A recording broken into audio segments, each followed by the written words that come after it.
Life happens everywhere. Like it never even happened, only happens here. The cleanup and restoration specialists at 1-800-SERVPRO and servpro.com.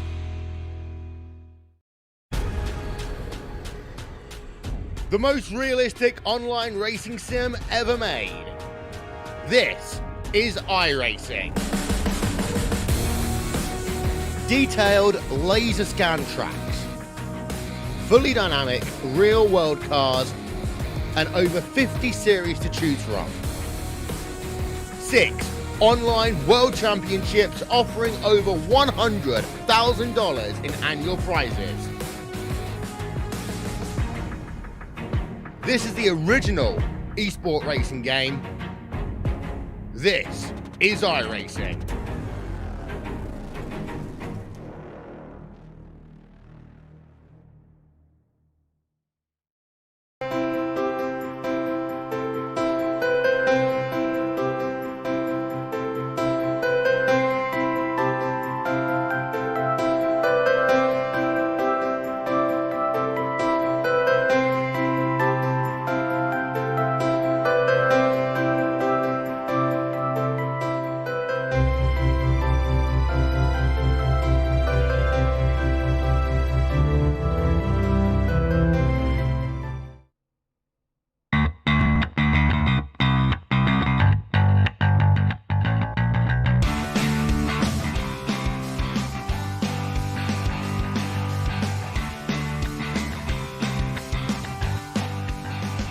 Hello everyone, welcome live to 3Wide TV and tonight's broadcast of the Hacksaw PC's Premier Cup Series. And we got action for you from the beautiful New Hampshire Motor Speedway up in the northeast portion of the United States of America for the Premier Cup Series Young Gun Creations 150. I'm Peter Short, and joining me in the booth here tonight is Greg Rentz. And Greg, we have 150 laps around this racetrack, just over a mile in length. And I'll tell you what, we've seen a very slippery racetrack out there in practice. This racetrack is not an easy one. A lot of brakes will be used here tonight, Greg. Yeah, it's going to be slipping and sliding all over the place, Peter. Very difficult, very technical racetrack, and a hot track temperature to boot, 124 degrees. When we checked in, it's gone down a little bit, but it's going to be a wild race watching these drivers slip and slide around, trying to keep these cars under control. 150 laps for 150 miles. That is a long time around this racetrack, Peter. So these guys are going to be worn out and ready for some New England lobster by the end of this one. I'll tell you what, we have seen some spectacular races over the past month here in the Hacksaw PC's Premier Cup Series. 4 races in a row that have had me on the edge of my seat. Last week, we went to the fantastic race at Kentucky. And Brian Yazik, folks, came away with a win with a penultimate lap pass. 3 wide for the win. And Greg, that was one of the most spectacular races I'd seen all season long. Craig Sykes dominated, 70 laps led. But at the end, we had drivers on different tire strategies. And it was Brian Yazik went from 5th to 1st in a single lap on a green-white checker, taking home his first win of the season.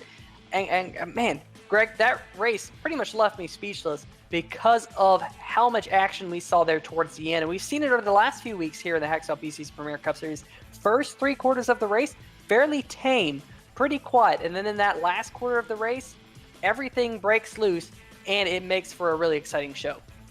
Yeah, Kentucky was awesome last week, Peter, because we had such an unpredictable race going on, different strategies, drivers getting up there and being up in the mix at the end. And much like what we saw on Sunday, it was a winner who came from the back and was able to make a move up in the end. Cole Custer getting the win on Sunday in the Cup Series. Brian Yazik winning last week on Tuesday by making it work in overtime. So it was a wild one at Kentucky.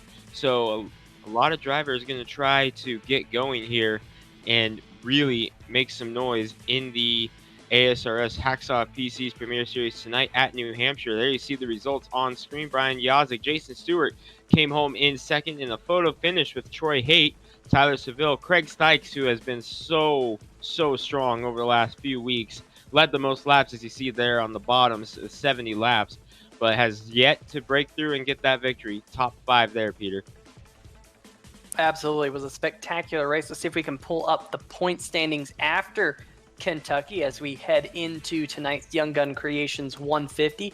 John Jenkins is leading the points. Tyler Seville, Brian Yazek, Greg Evans all locked in to the playoffs as of right now through their wins. Of course, Yazek picking up that win last week. And then we have a group of drivers locked in on points. And they're not officially locked in yet. We have to, of course, get to the end of the regular season. But Mitch Brown in 5th, Will Worthler in 6th, Troy Haight 7th, Jason Stewart in 8th, Michael Krobach in 9th, Jimmy McKee in 10th. And then it starts to get a little bit more interesting down there around that red line. Adam Jersky and Alan Young come into tonight 32 and 4 points above that cut line respectively. And Woody Mahan and Christopher Bouchard, Greg, those two drivers, especially Woody Mahan, recently on a resurgence in his race car, and Bouchard has been fast at multiple different racetracks. That is a very interesting race for that cut line.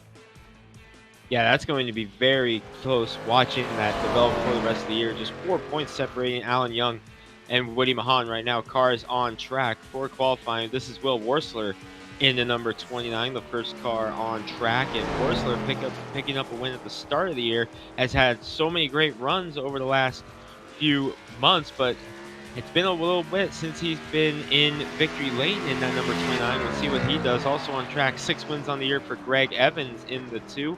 He's on track, has been so strong over the course of the season. This is the number 22 on the track as well right now, Peter.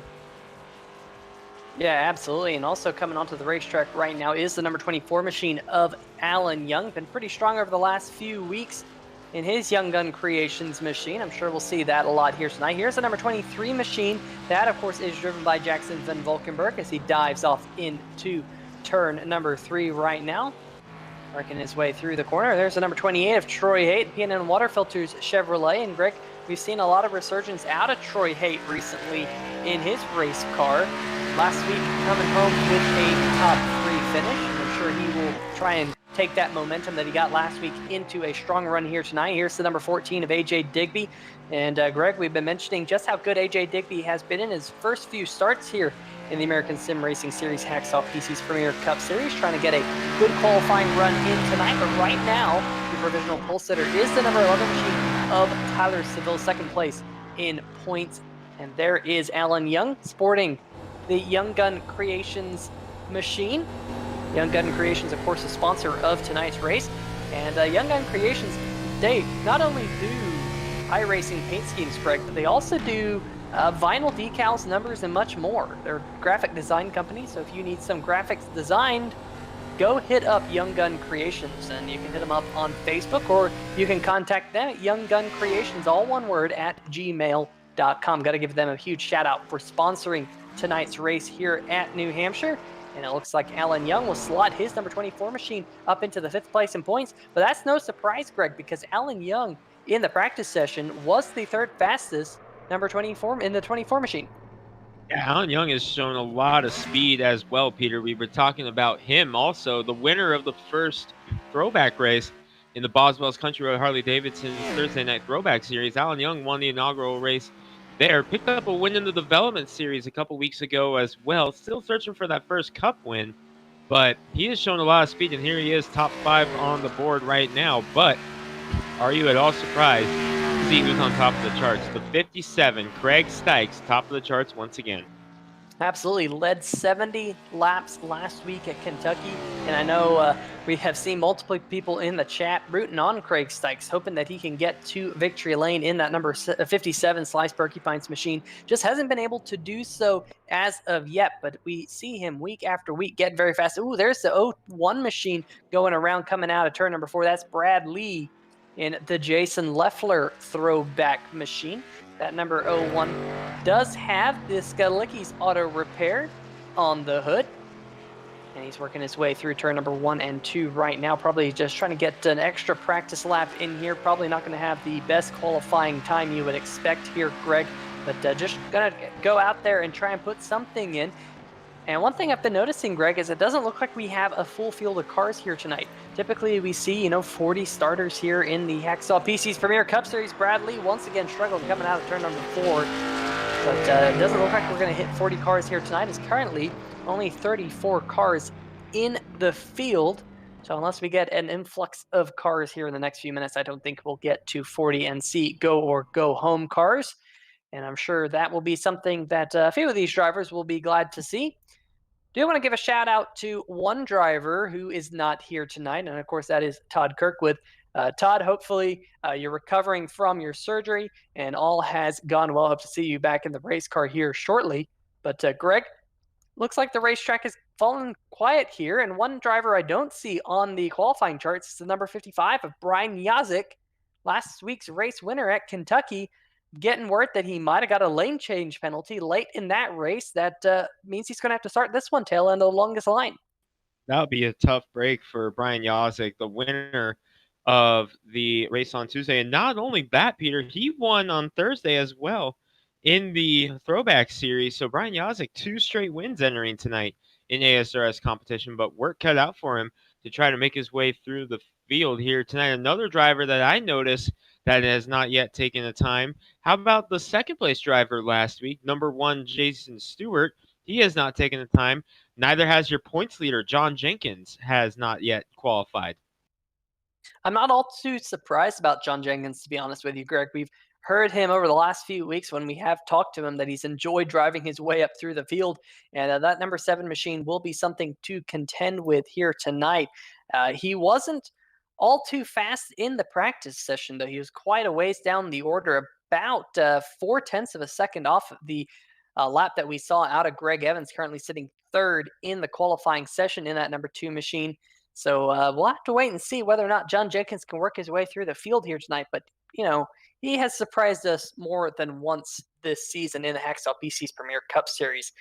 Speaking of fast drivers, though, what about Greg Evans, Greg? I mean, we have seen the number 2 fast all season long. The last few weeks, doesn't seem like he has been getting the luck he needs to get to victory lane. He's been fast, but here again, in the top 5 on the board.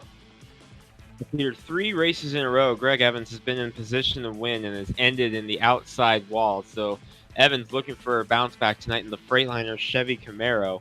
So it will be a very, very fun thing to watch Greg Evans try to make his way up and try to capitalize and get himself back into his winning ways, which we know he can do. He's got 6 wins on the season. He's 3rd right now on the speed charts. 24 cars have taken time so far, and he's 3rd of those 24. So Greg Evans, we know how strong he is, and we know he can win at pretty much any type of track. So you know it's just bound to happen eventually that he's going to come through. Absolutely. Looking at the top 10, there's also some good qualifying laps by Sam Crow in the 9th position in the number 5 machine. Good lap for him. Jackson van Valkenburg in the number 23, slotting into the top 10 in 8th. And what about Adam Jersky in the Beef Jersky's Cheesecakes, number 69? Folks in the chat, got to find out what cheesecake he is making here tonight. I'm going to be very curious about that. Speaking of the chat, we do have a fairly lively one here tonight. Jonathan Collier rooting on the number 3 machine here tonight. Of course, the number 3 driven by James Lorello. Lorello very, very quick around a lot of the racetracks this season. Jackson van Valkenburg saying this is going to be interesting based on what we've seen in practice. It will be a very slippery race car, especially out of 2 and 4. Doug Mullins in the chat as well. Hope all is well with you, Doug. Ranger Danger in the chat also saying wish I could be there. AJ Digby, Nikki Warther, of course, as always. And we can't forget Aunt Kathy. Hope all is well with all of you guys. Stay safe and stay healthy out there. But we're just about a minute and a half from going green. Of course, one thing tonight that we're going to do a little bit differently here, Greg, is we're actually going to have a silence on lap number 35 for Jim Foos's grandfather. Be an honor to do that for you, Greg, and hopefully assuming Jim, and hopefully all goes well when we get to lap number 35. Hopefully it's clean and green around this racetrack, as we are now just a minute away, Greg. Yep, minute away. We got a tribute coming, like you mentioned, on lap 35 for Norm Foos. Would have been 83 today.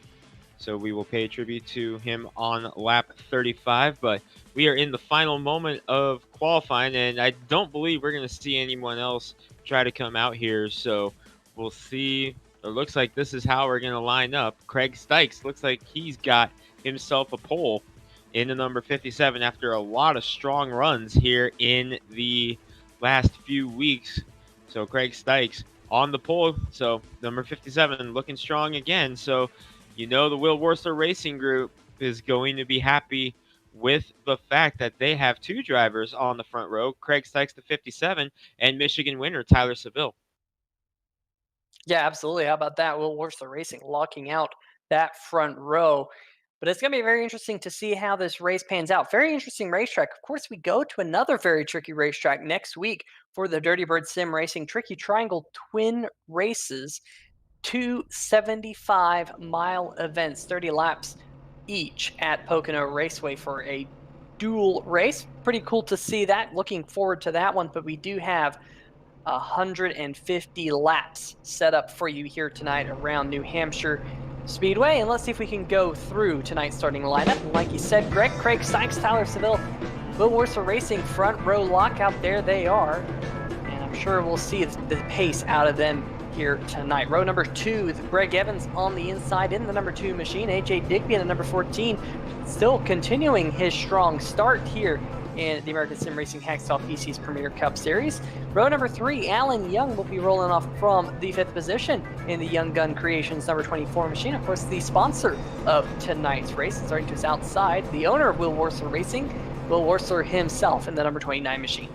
Starting in the 7th position, the number 69 of Adam Jersky, and alongside him, the number 23 of Jackson Van Valkenburg. While in row number 5, we have Sam Crow in the number 5 machine, and Michael Krobach starting to his outside in the number 72. Another Michael rolling off in 11th. That's Michael Whiting in the 44 with Jimmy McKee. A new look for the McKee Lawn Care Chevy Camaro tonight. In the number 8, he rolls off 12th. Woody Mahan, we talked about him being on a streak right now. He is in the number 84, rolling in the 13th position. Cody Spiker to his outside. Kelsey Rogers has had some good runs over the last few weeks, but hasn't been able to capitalize in the Cup Series yet. He rolls off 15th with Chris Hughes to his outside, car number 22 in 16th. Row number 9 is going to feature Troy Haight, 28, and Alex Giese in the number 77. Rounding out the top 20, Peter, are Pete Baskins and Tim Knott. Starting in the 21st position on the inside of row number 11 will be the number 3 of James Lorello, and the number 17 of Richard Stallings will be starting alongside him.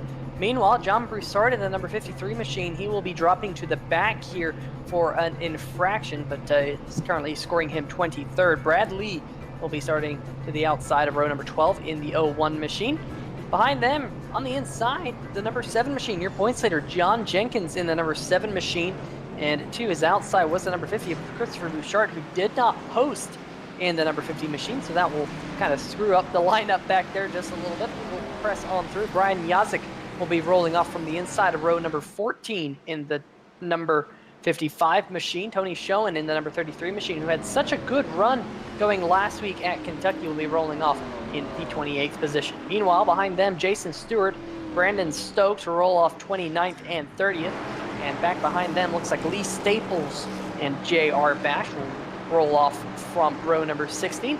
And Richard Fletcher and John Van Varelis will at least be the last row based off of qualifying time. And like I mentioned, there was a couple of qualifying, pre-qualifying penalties from the last race, just a couple of infringements. But the pace car has headed down pit road. Green flag in the flagman's hand, and the green flag is out here at New Hampshire for the Young Gun Creations 150 laps, just over 150 miles around this racetrack, and Craig Stykes already out to a good jump, but here comes the number 2 machine of Greg Evans right behind the number 57, and a little bit of a wiggle there out of Craig Stykes early in the run. They'll have to get a little bit of heat in these tires, Greg, to see if they kind of get a little bit more grip in the car. Greg Evans peaking low. He saw the bobble out of Stykes there off of turn number 2 and wants to be in a position that he can capitalize. How about Alan Young getting through to the 3rd spot already in the number 24? We have a caution just one lap into this one. Oh, big wreck back in the pack. The number 22 machine, Chris Hughes, has gone around. He started in the 16th position in that race car. I saw also Lee Staples in the StepTire.com machine have a lot of damage. We'll see if we can see what happened. Oh, looks like Chris Hughes might have gotten loose. Giese straight into it. Lorello in the number 3 machine might have got into it with Giese. The 01 of Brad Lee also getting a chunk of that one. JR Bash, I think, was involved, so Greg already caution flag in the air. And we were talking about this pre-race, Greg. There was a bounty here tonight. If there was no cautions, the top 8 cars would each get $10. Well, that bounty will live on to next week at Pocono. Hey, I'm starting to think if we don't get a bounty cash by the end of the day or season, I'm really starting to think we might get that bounty. This is on board with Lee Staples in the number 26. Let's see what he saw as he came up on the inside. You see it break out right there in front of him, and just nowhere to go. Yeah, that's a tough break for Lee Staples. He's a driver who is in need of a good run. It seems like Staples just unfortunate there that he came off the corner and got into the back of the number 41 machine of Tim Knott. We'll see this right here looking out front of Brad Lee, and bang, nowhere for the 01 machine to go as well. So a lot of beaten up race cars here in the early going. Good news about New Hampshire is that it is not a racetrack where you need a whole lot of aero. So hopefully these drivers who did get some damage can go down pit road and get that damage repaired as much as possible as we see the replay one more time here on 3 Wide TV. Looks like we didn't have all too many cars on pit road. Looks like well, about 12 cars though might have come down pit road. So that's an interestingly high number. Here we go on board with Lorello. Watch the number 77 of DC right there. Just got up into the front. Doesn't look like too much damage on Lorello's race car. Hopefully he can battle through that. We'll have to see if he was one of the drivers who decided to come down pit road or not. Yes, he is. He's sitting in his pit box right now as that crew continues to work on the number 3 Glassdoor Brewing Chevy. But we're going to step away for just a brief moment and see if we can line up some quick commercials for you, and we'll be right back with more action here from the Young Gun Creations 150.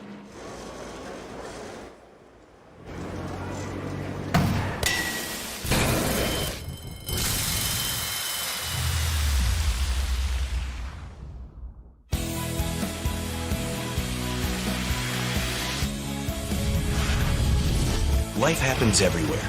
Like it never even happened, only happens here. The cleanup and restoration specialists at 1-800-SERVPRO and ServPro.com.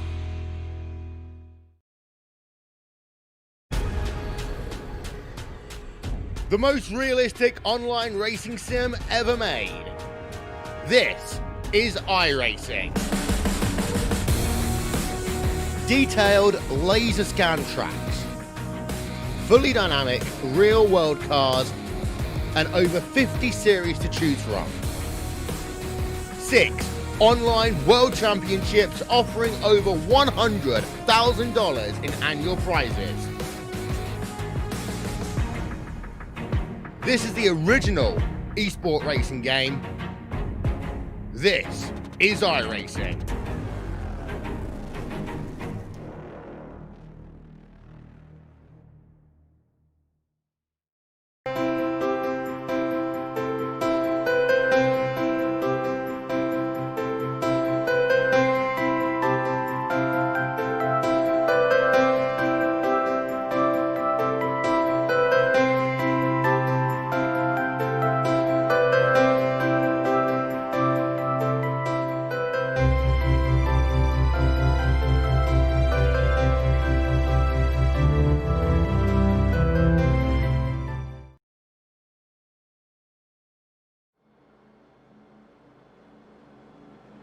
All right, welcome back to the Young Gun Creations 150 here at the New Hampshire Motor Speedway. And Greg's still under the caution flag, hoping to see these pace car lights turn off this time. But Craig Stykes, your current race leader, Greg Evans sitting in the second position. But now, Greg, all of a sudden, we're kind of going to see that number 2 machine on the high line. And we saw that inside groove so strong on the initial start.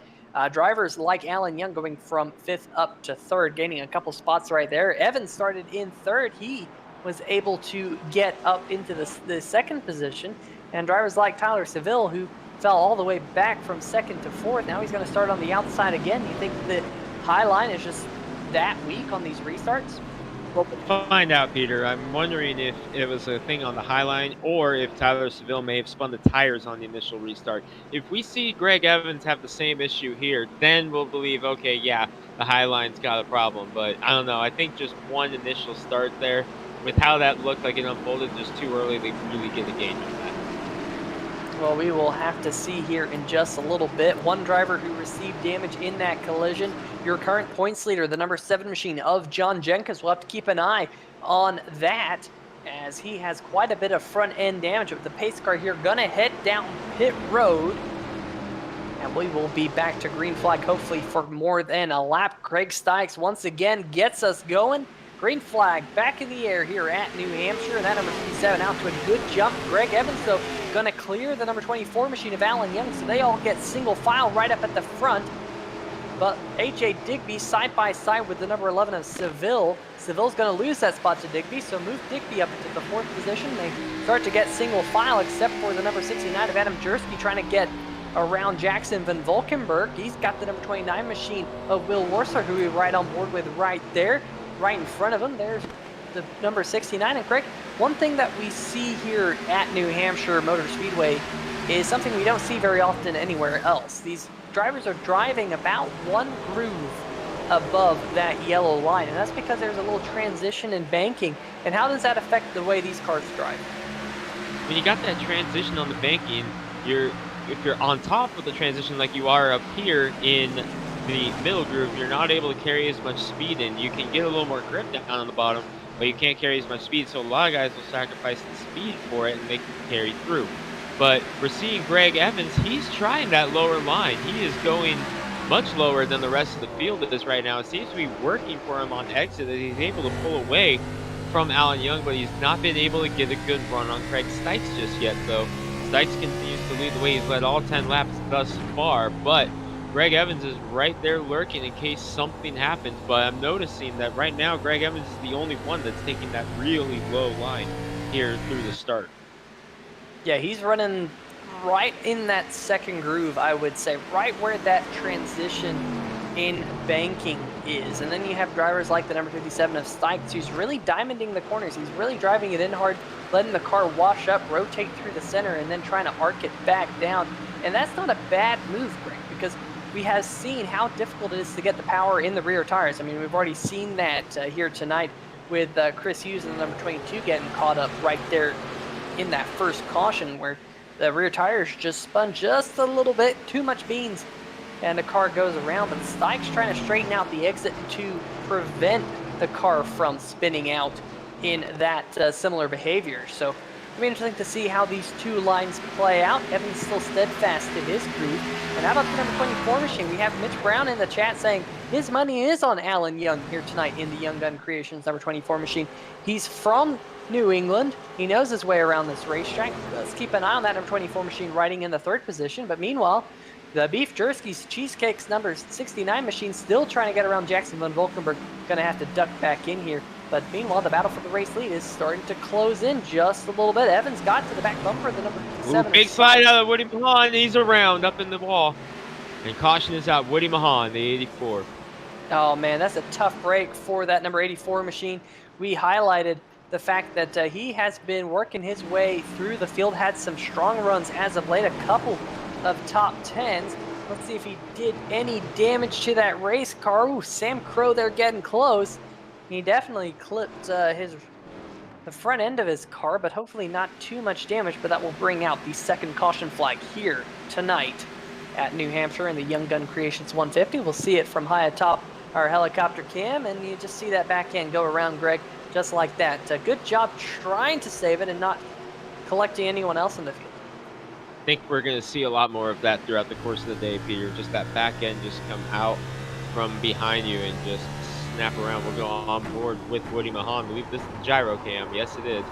As it goes up, and there you see him fight the steering wheel already, just trying to hang on to it, and it just steps out. And I think that's the first of several we're going to see today. I don't think that's the last of this one. Yeah, absolutely. I mean, one thing that I really want to mention, and I mentioned this at the top of the show, but want to reiterate it, is the fact that this racetrack, you use a lot of brakes. To get down into each and every one of these corners, you're riding that brake, and brake balance is one of the most important things that these drivers can actually adjust on their race cars. It's a fixed setup series, so all of these cars had the same geometry, suspension geometry. They can, however, change the brake bias that they use. Some drivers prefer it a little bit more forward. Some drivers prefer it a little bit more rearward. For the drivers that like it a little bit more forward, what it means is the car is a little bit tighter on entry. You can usually get on the brake pedal a little bit harder, but the car won't rotate as much. Meanwhile, the flip side is if you have too much rear brake bias, the car will over-rotate and you can spin out. And if you carry too much speed and you don't get the balance just right on the race car and you keep on the brake, that rear brake bias can sometimes lead to a spin, and that might have been what happened there to the number 84 of Woody Mahan. But we are back under the caution flag here tonight, and Greg, here in the American Sim Racing Series, they do have a tire limit rule, and tonight we have 3 sets of tires. That's 1 set of tires on the car to start, and then 2 fresh sets of tires on pit road. And we've seen tire strategy be so important over the past few weeks here, Greg. It's going to be interesting to see how it plays out tonight at this very tricky racetrack. I think it's going to be even more interesting tonight than and weeks prior, Peter, just because of how hot this racetrack is and how much they're slipping and sliding already. I think these tires are going to be worn off pretty soon if they're not already getting to that point. So I think you're going to see a lot of guys slipping and sliding here and trying to get as much out of the tires and babysit those tires as much as they can. But it's going to be interesting to see how it goes. Only 2 fresh sets of Goodyear Eagles ready for you, so it'll be kind of up to the drivers when they want to use them. We have seen multiple cars come down pit road. Lightly Staples there at the bottom of your screen, trying to get as much damage repaired from that earlier collision. I do believe we saw Woody Mahan come down pit road as well in his number 84 machine. We currently have 29 cars scored on the lead lap. First car 1 lap down is the 01 of Bradley. Chris Hughes being scored 2 laps down, and Alex Giese in the number 77 machine. He tried to use as much of his damage repair clock under the first yellow, and he is being scored 12 laps down, but he's back out there on the racetrack, currently being scored 32nd. We only had 32 starters here tonight. Christopher Bouchard in the number 50 and John Van Varelis in the number 78 DNS here tonight. And that's going to be a big hit for Christopher Bouchard, Greg, because he came into tonight 14th place in points in that race car, just 4 points out of the top 12 in points, and not starting. That's one way to take a big hit in your points tally. Yeah, and Bouchard had such a great run last week at Kentucky, coming through the field after starting on a provisional, that he was carrying some momentum into tonight, missing the race. That's got to be a huge dagger for him here. So tough break for Chris Bouchard, who, like you mentioned, was right on that bubble of playoff cutoff. So we'll see. Well, Greg, breaking news from the chat. Christopher Bouchard letting us know that he'll be there in a few. So hopefully you can get out on the racetrack and maybe pick up a couple spots, at least for the points tally. But we'll have to find out just how far you can climb through the field before tonight's checkered flag, as we are just now working lap number 18. It will be lap number 19 when we go back green, because the pace car lights have turned off. And back to green flag action would be great to see. Things you absolutely love to see here at iRacing in tonight's American Sim Racing Hacksaw PC's Premier Cup Series, the Young Gun Creations 150. We got the Young Gun Creations number 24 sitting in third on the inside of AJ Digby. We'll see whether or not he can make a move here to get around the number 2 of Greg Evans on this restart. The 57 of Craig Stykes gets us back to green, and whoa, look at that wiggle out of the number 2 machine of Evans, and looks like Digby's just going to jump to the inside. 3 wide going off into turn number 1. Seville on the inside, 14 at Digby in the middle, and Greg Evans in the number 2 on the high side. And Greg, just that little wiggle out of the number 2 machine, and he slid all the way back from second to about the 6th position. Taking a look on the 3-wide TV replay, there's the slide right there. You see Young get through it. There goes Seville and Digby, and now Evans is locked in the battle with Will Borsler right now for the 5th spot. He's actually going to fall in line. We will see. He falls in line in 6th after it's all said and done, Peter. So Greg Evans now something with work to do, but he's back down to the inside, already going after AJ Digby. He's going to try to break back into the top 5. Will Borsler next up in front of him, trying to track down his teammate Tyler Seville. Meanwhile, Craig Stykes is all by himself up front. Oh, contact between AJ Digby and Jackson Van Valkenburg, and Digby is around in the number 14 machine. Caution flag back in the air here at New Hampshire.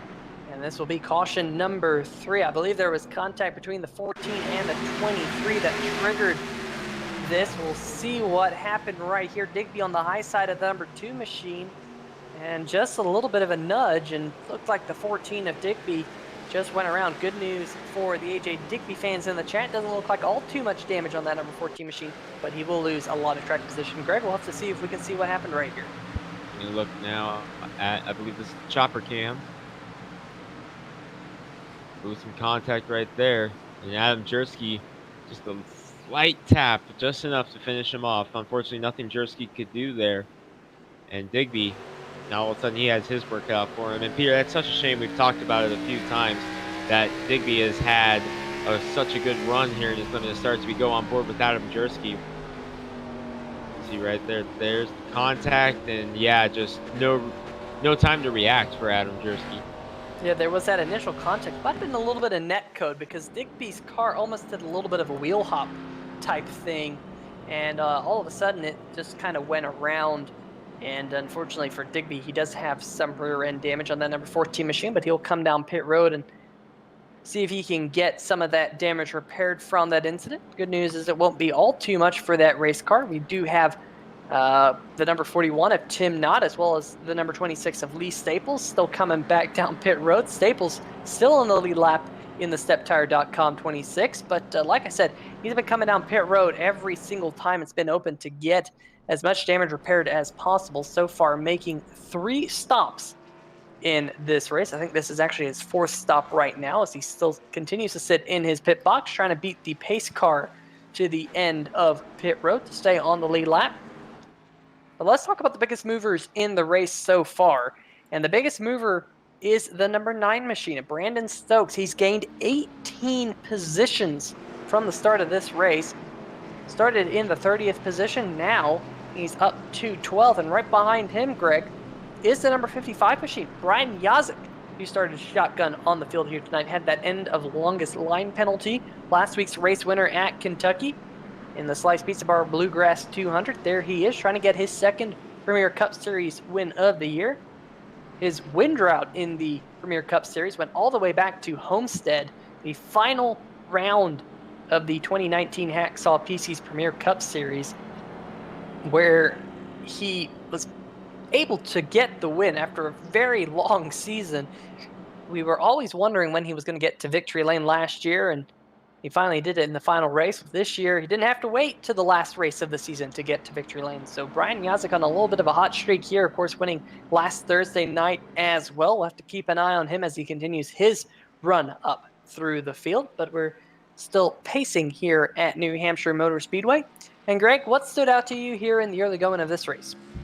Honestly, what stood out to me is just how the 3rd place car is able to get advantages on the restart there. We talked about that on the initial start. We weren't sure if that was going to be a trend or not, but yet here it is. It's becoming a trend pretty quickly that the outside lane just seems to struggle on the initial start. So I've been keeping my eye on the 3rd place car on every restart. This time it's going to be Tyler Seville, who's going to be back up in the front after starting in 2nd. So he has a shot now to get up in front of Alan Young and get himself back where he started.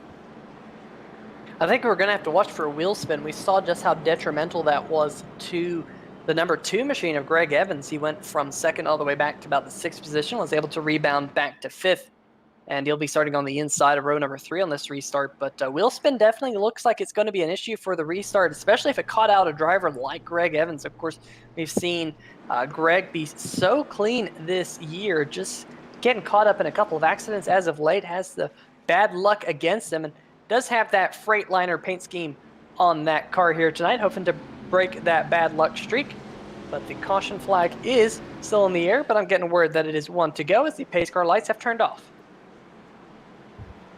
So we'll see how it goes this time. Craig Stykes, another new challenger to his outside. This time it's Alan Young into number 24, but that outside line has really struggled here in the early stages. Watch for the wheel spin like Peter talked about as they get ready to try this again here at New Hampshire.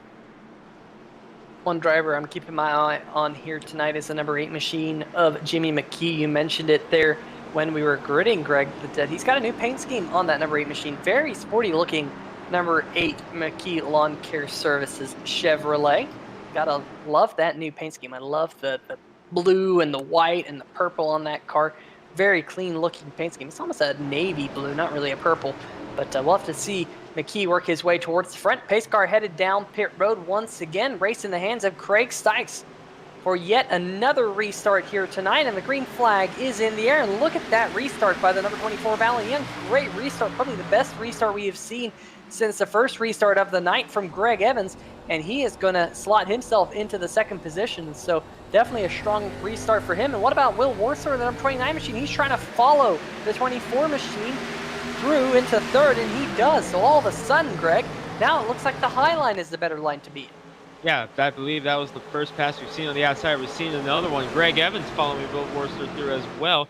Here comes Adam Jersky into number 69. So all of a sudden, the outside line, like you mentioned, Peter, is the preferred line. It's almost like you flip a switch, and here you go. But now look at Greg Evans going right back down to the bottom to go after Will Worcester here. Noticing a couple cars deeper in the field trying it as well, but Greg Evans and Will Worcester side by side for third. Evans making the outside lane work to get around Seville, now trying to make the inside work. Yeah, the number 2, Greg Evans, will roll the bottom of the corner through 3 and 4. He'll take the third position back. He's making a charge back up to where he qualified in that number 2 machine. Meanwhile, Will Worcester going to slide back to 4th. And a caution has come out. The number 3 machine of James Lorello parked sideways right here on the front stretch. There he is, trying to get the Glassdoor Brewing number 3 machine back going. And this has not been a great start for James Lorello, not what he was hoping for, right with the number 53, of Broussard. And looks like Broussard might have clipped the outside wall. 2 of the Glassdoor Brewing machines having a coming together. We'll have to see if we can get another angle of that. But Greg, did look like Broussard might have clipped that outside wall. Gonna look at it here from the chopper cam. See what happens. Oh yeah, he got loose, and James Morello nowhere to go, and all of a sudden 2 cars. Wow, look at those guys in the back getting through there. Yeah, I'm on board with the number 3 machine. The center here, and just watch this wiggle out of the back of the number 53 machine. There's an unfortunately furlough in the wall just like that, and we've seen several times to get as much to the road once again here. On board with the number 53 here of John Broussard. You see that wiggle from the roof cam, and he got a good look at that inside wall as well. So I'm sure he will come down to get damage repaired. But still no real takers to come down up at the front, Greg. Saving those sets of tires that we mentioned earlier. They have 3 sets of tires they start on, and then 2 fresh sets on pit road. Maybe we'll see some of these drivers decide to make some changes. Pete Baskins in the number 27 machine on pit road, and the DMLC Racing Channel Ford Mustang. There he goes. But Greg, a lot of these cars electing to save their tires a little bit later in the race, and I don't blame them. They look pretty slippery. I think you want to have good stuff towards the end. And we haven't really gotten a long green flag run in yet, Peter, so they're not really using and abusing the tires as much as we figured they would be used here at lap 30. So we're already under our 4th caution of the day, so not a lot of green flag racing on those tires either. So this is helping them be able to save those tires a little bit longer than you would think. I think we're due for a long green flag run here shortly, but I mean, we're just having some problems getting through the initial restarts here. Once I think we can get a run of about 8, maybe 9 laps, I think we'll really start seeing some green flag racing here. Yeah, one thing I've been noticing out there on the racetrack, Greg, is I know they run modifieds here at New Hampshire Motor Speedway, but we have a lot of modifieds out there on the racetrack right now. A lot of cars missing their front bumpers. Drivers like Chris Hughes, Lee Staples, and now the number 3 machine of James Lorello. So a lot of front tires poking out. That will keep the front ends of these race cars at least a little bit cooler, hopefully. But definitely not what these race cars wanted here in the early going, with so many cars being involved in some form of a hiccup. But Craig Stykes so far clean sailing up at the front, so far leading every single lap in that machine from the pole position. Alan Young started in 5th. He's up to 2nd. Greg Evans right where he qualified in 3rd. Then Will Worcester, Adam Jersky rounding out your top 5. Great start for Adam Jersky to get that machine up inside the top 5. He needs a good run here tonight. After a couple races of bad luck, Tyler Seville, Michael Krobach, Cody Spikers, Sam Crow, Brandon Stokes sitting 6th through 10th. Why don't we step away for just a brief moment, get a quick word from our series sponsors. We'll be right back here on 3YTV.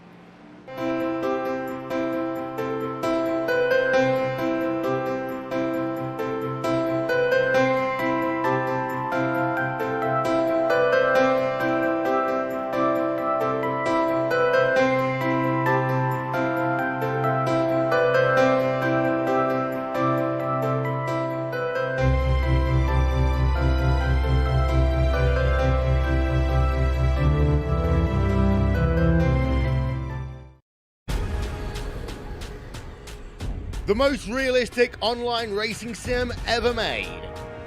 This is iRacing.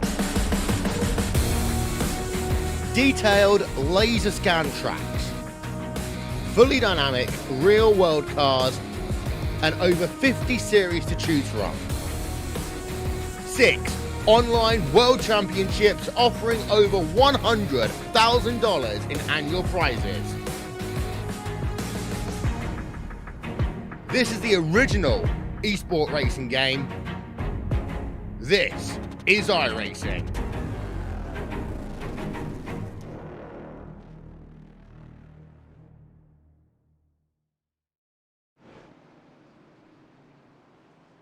All right, folks, welcome back to the Young Gun Creations 150 here at the New Hampshire Motor Speedway.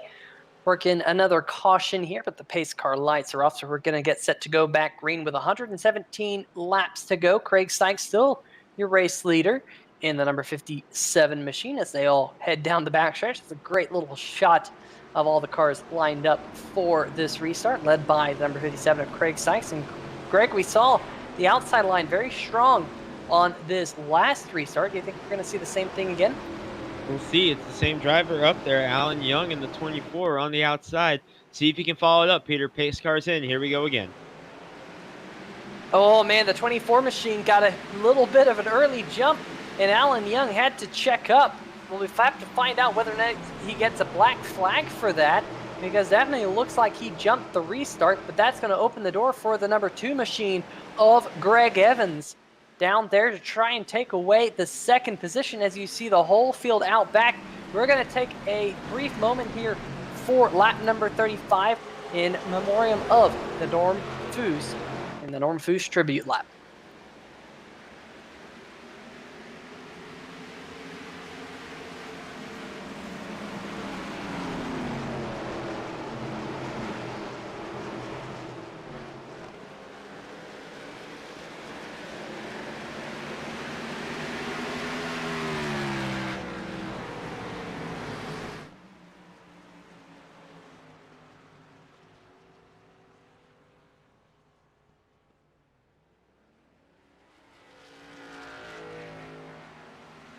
All right, well, Craig Sykes leads the Norm Foos tribute lap. He would have been 83 years old today in memoriam of Mr. Jim Foos's grandfather. But up at the front, Craig Sykes continues to lead in the number 57 machine, although it looked a little bit hairy there through turn number 1 and 2 as Greg Evans closes in from the 2nd position. Doesn't look like Alan Young got a black flag or anything for that, Greg, but he did lose a position. He's now back to 3rd.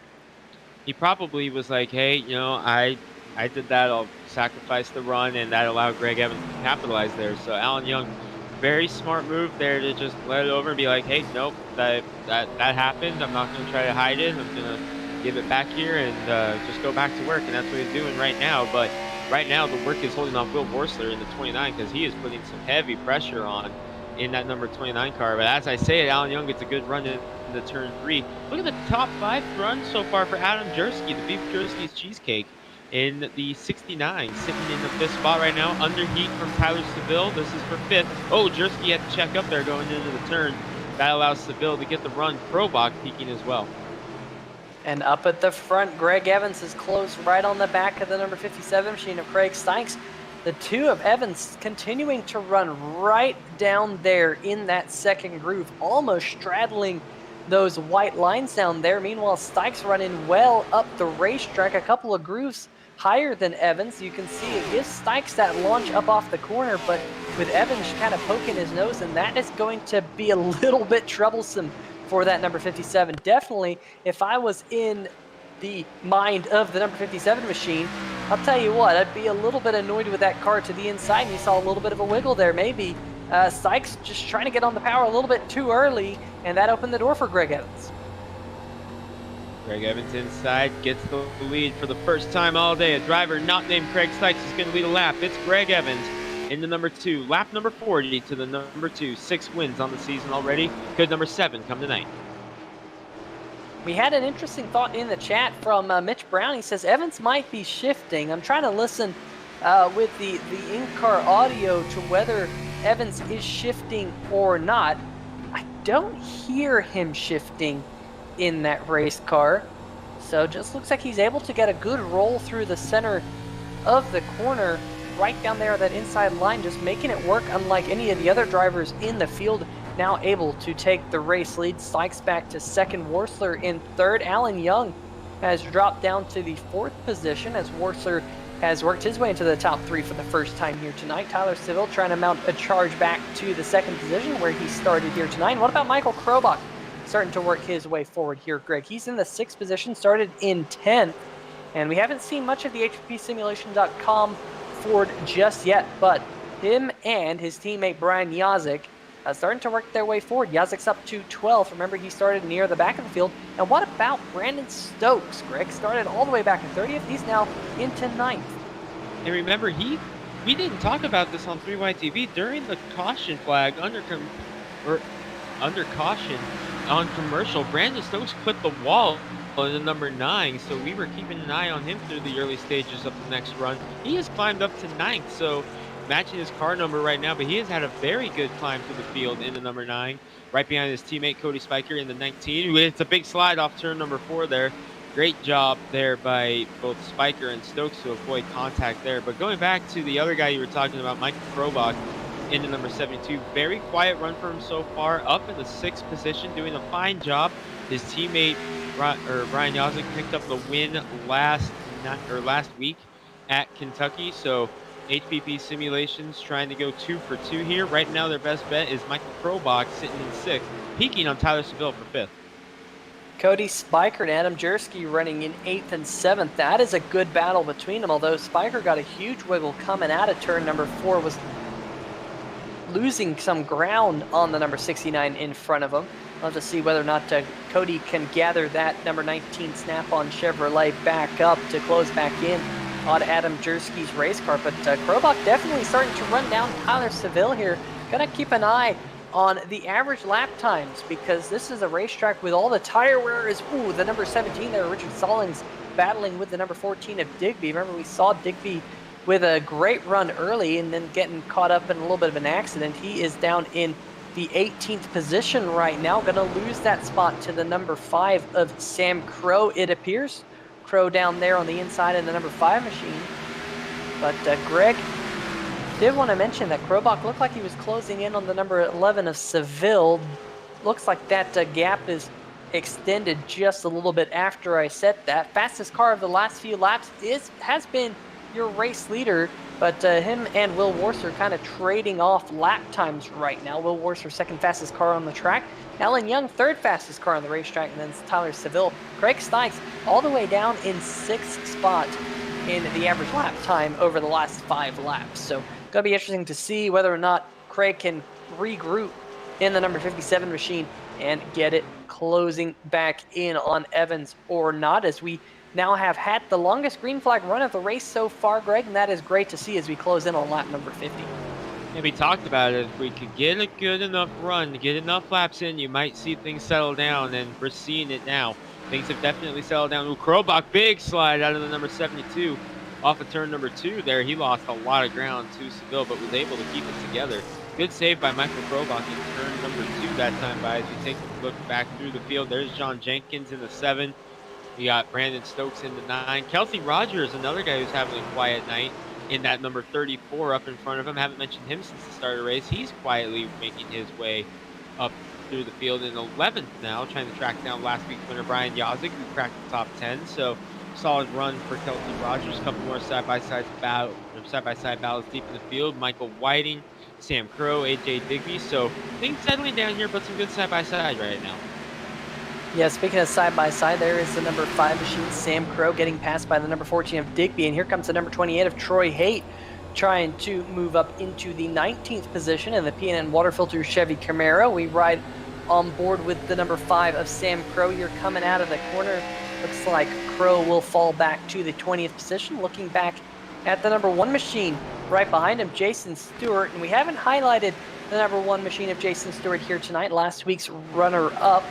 And Jason Stewart is running an all-white paint scheme here again tonight for one of his buddies who is battling with COVID-19, and he wanted to run that paint scheme. He ran it last week, came home with a second-place run, and hopefully Jason Stewart can work his way through the field in that race car. But meanwhile, up towards the top 10, Adam Jersey, Cody Spiker battling for the 7th position. I said earlier that Spiker looked a little bit faster than Jersey, just lost the rear tires when he got underneath, and we'll have to see if he can make the pass this time here, Greg. Trying to make it work. Cody Spiker in number 19, trying to hold off Adam Jersey. Jersey having a great run so far in the Beef Jersey's Cheesecake Camaro. We can peek to the outside. How about right behind him, Jimmy McKee, doing a good job hanging in there as well. The new look that we talked about, very solid run so far for Jimmy McKee. Side-by-side battle back there is Kelsey Rogers to the inside of Brian Yazik behind them. That is for the 10th spot, so that's for a spot in the top 10 as Rogers to the inside of Yazik. Yeah, all important top 10s. They do add up over the season. Look at Yazik getting a little bit of a wiggle there to the high side of the number 34 of Kelsey Rogers. And look at who's behind them. The number 7 of John Jenkins, your points leader in the Max Pappas Innovations machine. He gets a little bit sideways coming out of turn number 2. So we're starting to see a lot of these cars wiggle, Greg. And it's going to be interesting to see when these drivers decide to come down pit road. I mean, we're at the 1/3 distance. They have 3 sets of tires, including the set of tires they start on. So presumably some drivers might think about coming down pit road, although we have seen in the last few weeks here in the American Sim Racing Hacksaw PC's Premier Cup Series, as my voice goes up a couple of octaves, as the number 34 of Kelsey Rogers and John Jenkins almost had it coming together. 34 going for a big slide up the racetrack. They stay off the wall, and everything will stay clean and green, but that will allow the 55 of Yazik to scoot away just a little bit in his Ford Mustang. See if he can run down the number 8 of Jimmy McKee, who has run down the Beef Jersey's Cheesecakes number 69 of Adam Jersey himself. So that will be a battle for the 8th position between those two. But up the front, the number 2 machine of Greg Evans has really scooted away from Craig Sykes, who's now under fire from the number 29 machine of Will Worsler. Yeah, it's about for second between Sykes and Worsler. The teammates, the Will Worsler Racing teammates, Alan Young doing a good job hanging in there in the 4th position right now. But Greg Evans, like you said, he is definitely pulling away in that number 2. It was 1.6 seconds back, still 1.6 seconds this time by. So pretty even times between Evans and Sykes, but he is doing a good job pulling away. But there is lap traffic beginning to creep up here into the picture, and it's a couple of cars that are about to fall a lap down. Yeah, we have had a couple of retirements here tonight. Christopher Bouchard, looks like he came on the racetrack for a couple of laps. Remember, we said that he was not starting. He was in the chat. He did make it out there on the racetrack, but he has parked. His number 50 machine will be scored 33rd here tonight. Alex Giese in the 77. He has also retired. He has gotten off track. He will finish 32nd. Chris Hughes in the number 22. He's retired, finishing 31st. James Laurel in the number 3 machine is the other retirement. He will finish 30th and go no further. Meanwhile, the number 2 machine of Greg Evans up at the front, starting to deal with some of that lap traffic, including the 01 of Brad Lee, who's gone 1 lap down. He's trying to close in on the number 43 machine of Richard Fletcher, currently being scored in the 27th position. The next car 1 lap down, and as I say that, Lee Staples has taken the StepTire.com machine to the garage as well. Anthony Staples going behind the wall. Remember, he was caught up in that lap 1 incident, Peter, so he made it a little bit, but unfortunately he has to call it here on lap number 55, I believe, is when he pulled in Greg Evans in some lap traffic again. Richard Fletcher, the 43, the 5th Will Worsler Racing entry. Well, 4th tonight as Doug Mullen's not in the field, but to the inside goes the 2 of Greg Evans. Gets around Richard Fletcher. He has opened it up to 2 seconds now over Craig Stykes, who is under heat from Will Worsler, who in turn is beginning to be under heat from Alan Young. So we're fixing to have a 3-car battle for the 2nd spot before too long. Yeah, absolutely. You see all 3 of these cars still running a little bit higher up on the racetrack as Stykes gets a huge wiggle coming out of turn number 4. That opens the door for Will Worsler to take the 2nd position. Alan Young now in the 24 machine trying to take advantage of that as well, unable to do so.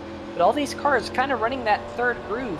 Greg Evans in the number 2 machine still right down there on the bottom. I'm really impressed with how Greg Evans can roll the center of the corner without kind of lighting up the tires.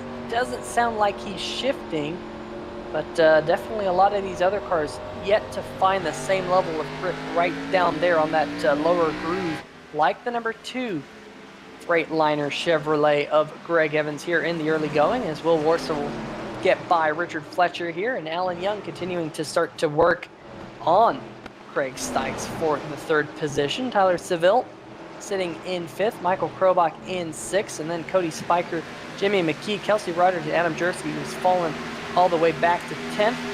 BWS GNSLR says too much cheesecake weighing down the number 69 machine.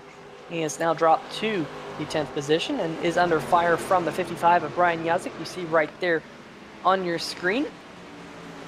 Yazik getting a pretty good run coming out of turn number 4, but man, Greg, one thing I'm just so interested in here tonight is just how many lines we're seeing out of these drivers. Some cars right down there in that 2nd groove, right above that first dashed white, the dashed white stripes. Some cars kind of running above the 2nd dashed white stripes. Some cars running up in the 3rd groove up there. I mean, it's pretty crazy. And this is not something we've seen a whole lot out of New Hampshire. We've seen it a bit recently in recent years with this new aero package, but previously there wasn't a whole lot of options here in New Hampshire. It was down on the bottom, and if you needed to use the bumper, you had to do it. But we've seen multi-groove racing here the last few races out here in New England. This is now the lone visit to this region for the NASCAR Cup Series that travels around, of course. And Mitch Brown mentioned earlier in the race that he had to give the advantage here to Alan Young, who is a New England boy, and here he is running in the 4th position, trying to get around Craig Stykes for that 3rd position. So a good run for Alan Young. So Mitch Brown, pretty good pick there in that number 24, trying to get up and get around Craig Stykes. That's the battle for the 3rd and final podium spot. He has a good run in the turn number 3 here. This could be it. He's been trying the outside. It hasn't been working, but he got a good run on the 57 there. He's going to get him off of turn 4 here. Move Alan Young back into the podium. So your early race leader, Craig Stykes, now going to slide back into the 4th position, and we'll have to see if Seville can then close in on his teammate. A great run so far for the Young Gun Creations number 24 machine of Alan Young here in the Young Gun Creations 150 here at New Hampshire Motor Speedway. Got to give them a shout out. If you're looking for any type of graphic design, go hit up Young Gun Creations, youngguncreations@gmail.com if you want to get in contact with them. Meanwhile, we have some other good battles brewing now for the 7th position between Jimmy McKee and Cody Spiker. The number 8 machine right on the back bumper of that number 19 as they dive off into turn number 1 here. That's actually a really good battle because Kelsey Rogers in the number 34 machine, he's also starting to close in on the cars in front of him. As we close in now, Greg, on the halfway mark, we saw quite a few early caution flags, but all of a sudden, we got that green flag feel here at New Hampshire. Yeah, once we got past a certain point of a green flag run and drivers were able to get some separation, it really settled down, Peter. But now we're getting to the end of the run. A lot of cars are slipping and sliding. And Will Worsler had a big moment a moment ago. Has another one in turn number 1, pushed way up the track in the kind of the tire marks of J.R. Bash there in the 4 that he's trying to catch up and go around. He will get him here But Borsler, a couple of slides here the last couple of laps for that 29 car. So those tires, remember, none of these guys up here at the front have pitted yet. So 66 now, working lap 67 on these tires.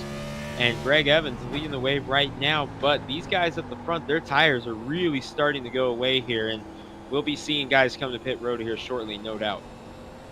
And while we were watching the battle for the 7th position, we saw the number 19 of Cody Spiker have a little bit of a slip up coming out of turn number 4 that allowed Jimmy McKee to take away that 7th spot. So moved the McKee Lawn Care Services 8 machine up 1 position. Kelsey Rogers now closing in on the back of Cody Spiker. What can Kelsey do here? Biggest mover of the race as of right now. Well, it was Brandon Stokes for quite a long time, but he has slid back to 19th position. It is now Brian Yazik in the number 55 machine who has finally cracked the top 10. Adam Jersky losing that position a couple laps ago. What about Woody Mahan in the number 84 machine, right on the back bumper of the number 69 machine? And remember, Greg, we saw Woody Mahan turned around and he almost went around again coming out of turn number 2. Huge slide on the Mahan Speed Laboratories 84 Ford Mustang. He'll have to gather that machine back up to see if he can have another crack at Adam Jersky here in a lap or two. But some solid runs throughout the field here tonight. Yeah, nice recovery for Woody Mahan in the 84. We talked about it and having those issues early. And he's done a nice job getting it back into the swing of things here, sitting in the 12th position, going after Adam Jersky right now. Brian Yazik has slowly crept up into the top 10, coming after Kelsey Rogers now for the 9th spot as they're in lap traffic up ahead, with Cody Spiker right in front of them. So some solid racing deep in the pack and kind of scattered throughout here, as really up front Greg Evans is pulled away. It's up to three seconds now over Will Borsler, but throughout the pack we're seeing some pretty solid racing here. And we did see the number 9 machine of Brandon Stokes on pit road. Like I had said, he had started falling through the order down to the 19th position. Well, he's decided to come down and put on a fresh set of Goodyear tires. Remember, they do have 2 fresh sets on pit road to use, plus of course the set they start with. So 3 total sets of tires here tonight as we close in on the halfway mark. But yeah, Greg Evans and that number 2 machine just rolling the inside groove. And I've been watching lap times between Evans and Worsler, and Worsler's not much slower than Greg Evans, but just a little bit lap after lap. He has been able to extend that lead out to just over 3 seconds. And you can see last time Will Worsler was just a little bit of a second faster than the number 2 machine. We'll see what it's like this time. And again, Will Worsler, yeah, about a 10th quicker. Yeah, from 3.1 down to 3 flat here for Will Worsler. So he's a little bit quicker than Greg Evans right now, but at this stage of the run, you got to be thinking these guys are just in tire conservation mode, trying to get as far as they physically can before we start seeing pit stops. Peter, we're coming to start lap 73 here, which will put us 2 laps from halfway. When do you think you're going to start seeing leaders on pit road? Well, based on my math, these cars can go just about 90 laps on fuel, maybe even a little bit longer than that, 90 to 95 laps on fuel. Of course, we have had a couple of caution flags here tonight, so we are looking at a pit window of probably 100 laps until they absolutely have to come down pit road. But I'm surprised that we haven't seen more takers on pit road. We saw the number 9 machine come down, Brandon Stokes, but other than the number 9, I haven't seen anyone on pit road. I was expecting to see, with the fact that they do have 2 sets sitting on pit road, these drivers on pit road, at least very, very shortly, as we see Yazik trying to get underneath the number 34. They got very, very close there, the 55 and the number 34. And Kelsey Rogers on that high groove. Oh man, 55 of Yazik had to jump on the binders there to get out of that sticky situation. It looks like Rogers is going to hold on to that spot for now. Oh, we have a problem with your points leader, the number 7 machine. Looks like he's off the pace. And yes, off the pace in the number 7 machine. Not quite back sure. up to speed. Oh man, Back up to speed. that was some Man, heavy oh, man. contact. That's your points leader too. Oh man, he almost lost it again in turn number 1 and 2. So Jenkins really struggling with the rear grip here in the latter portion of this run. And Greg, if I'm John Jenkins, and that happens to me, I'm on pit road. I am on pit road as ASAP. Because, you know, that's happened. It's only going to get worse. He's still struggling with that number 7 machine. I can see him coming out of the corner, out of turn number 2. I don't know. He's definitely playing the long game here, but bit of a surprise here. But meanwhile, we do have some takers on pit road. Looks like Woody Mahan there in the number 84, as well as the number 34 of Kelsey Rogers coming down pit road here, Greg. And surprised it's taken this long to see more cars on pit road, but definitely once people see cars coming down pit road, I think we're going to get quite a few down.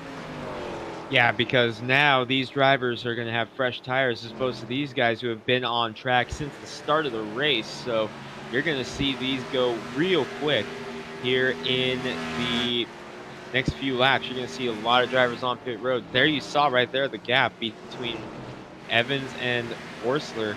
And now you take a look back here. This is for 8th, Cody Spiker, Brian Yazik. But remember, pit stops are coming up here very quickly, Peter. So expect to see some of the fast guys on pit road momentarily.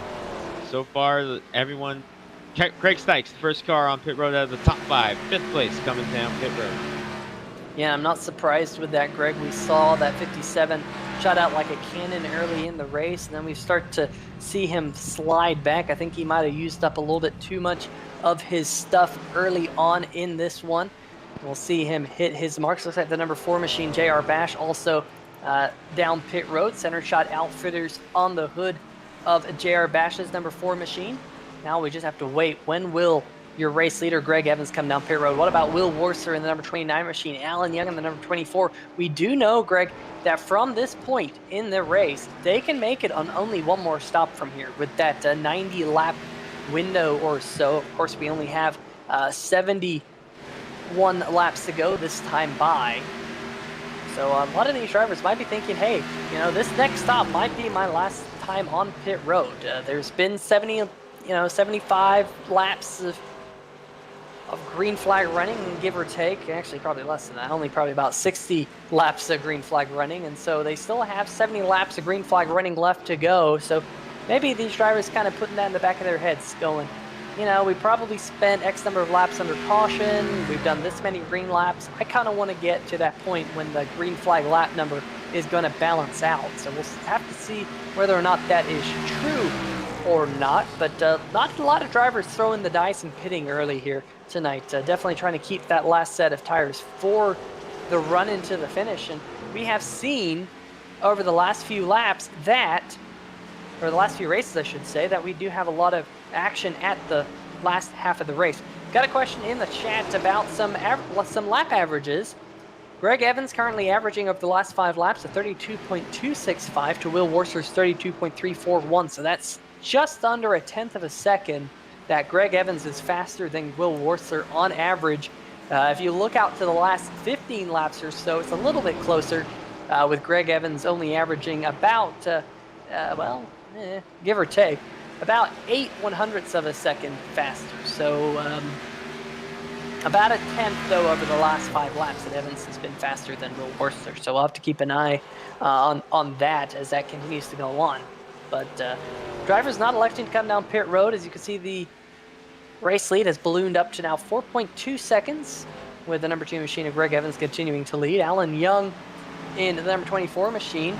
He has actually been faster, believe it or not, than Greg Evans and the car right in front of him over the last few laps. So the number 24 machine starting to close in on Will Warser just a little bit. There's still 1.4 seconds between them. And we are starting to see the difference of fresh tires, Greg, with the number 34 machine, Kelsey Rogers, starting to make his way up through the pack. And we got one car pitting. That is the number 29 of Will Warser coming down. Slice Porcupines on the hood. We're now past halfway in the Young Gun Creations 150, and Will Warser has had enough of those old tires. Say no thank you, I'm coming down right now. Will Warsler for the first time tonight from 2nd place.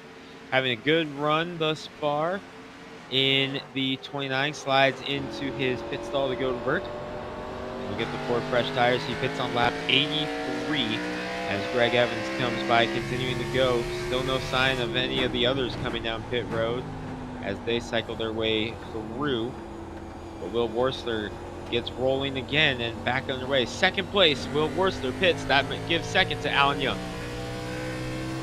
Alan Young, the number 24 machine, he is currently 6 seconds behind your race leader. Tyler Seville, another 1.8 seconds behind the number 24 machine, and then you have about a 1.2 second gap back to the 72 of Michael Krobach. Jimmy McKee then 3.5 seconds back behind the number 72 machine, so some fairly sizable gaps. It's 12.5 seconds between first and fifth right now, but look at the number 29 machine of Will Worcester using that fresh rubber to just dive underneath Alan Young. Makes it look easy for him to try and mount the charge to close in on Greg Evans, because right now it could be disastrous for the yellow flag to come out with, oh man! The caution flag was almost Will Worcester there, almost got into the number 4 machine of J.R. Bash. I was just going to say it'd be disastrous if a caution flag was to come out for the number 29 machine, because he'd get caught one lap down. He is currently being scored in the 21st position, the 4th car 1 lap down, as he does get around the number 33 of Tony Schoen, so that will move him up 1 spot on the racetrack. But Worcester does not want a yellow yet. He wants everything to cycle through to get him back on the lead lap. Yeah, no doubt he does not want a yellow, especially sitting 4 cars out of the lucky dog position. Oh, problems in front of the leader. John Jenkins just hit the wall right in front of the race leader coming off of turn number 4, and he had to stay up there. Greg Evans did a good job to get down to the inside in a hurry to avoid any contact, but boy, now the leader, Greg Evans, having a little bit of a scary moment. Replay on screen. Yeah, you see that wiggle and just into the outside wall. Evans able to just dive to the inside of the number 7 machine. It hasn't been Jenkins's night here tonight, Greg. I mean, we saw him mid-pack in the qualifying session as Jason Stewart, the number 1 machine, comes down pit road. We saw Jenkins mid-pack in practice, was mid-pack in qualifying. Don't even think he turned a qualifying lap time in the number 7 machine, and just been struggling. I'm surprised he's still out there, hasn't come down pit road, because of how much the back end on that number 7 machine is wiggling around. But we'll wait and see whether or not he decides to dive down pit road later, and whether or not that will affect the number 7 machine or not as this race continues on. There's the number 24 machine of Alan Young, still on the old tires. He's lost a couple of tenths to the number 2 machine of Greg Evans. Now the race lead is almost up to 7 seconds for the number 2 Freightliner machine. And Greg Evans making quick work of some of the cars around him, but look at this.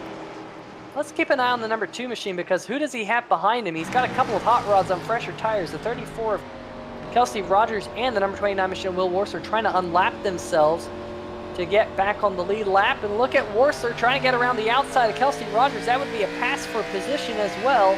So this is not what Greg Evans wants to see in his rearview mirror, Greg. No, he does not want to see 2 cars faster than him right now. Look at Will Worcester going high and outside around the number 2, Will Worcester, high, wide, and handsome there in turn number 1 as he gets back on the lead lap, and now going to the inside of Kelsey Rogers. That's about for position. That is for the 14th position.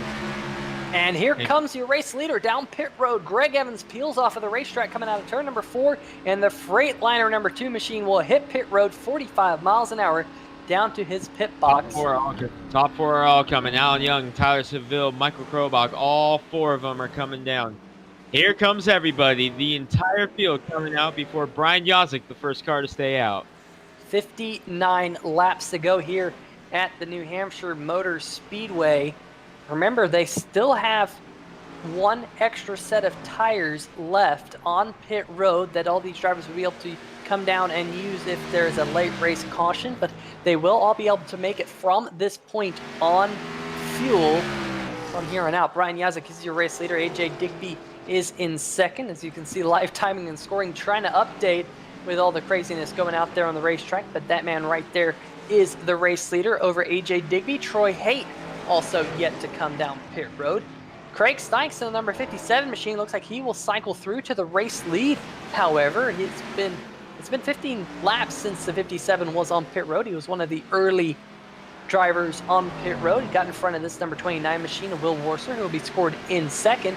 And now we have to wait, Craig, because a couple of the cars who pitted earlier, as Brian Yazek coming down pit road, a couple of the cars who came down pit road early now have a pretty significant advantage over the number 2 of Evans. I mean, look at the difference between Stykes and Evans out there on the racetrack. About 8 seconds right now.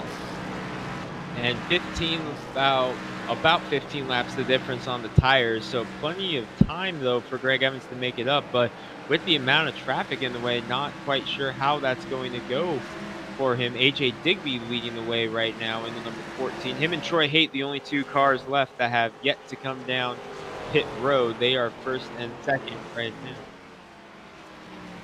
Actually, here he has gone down.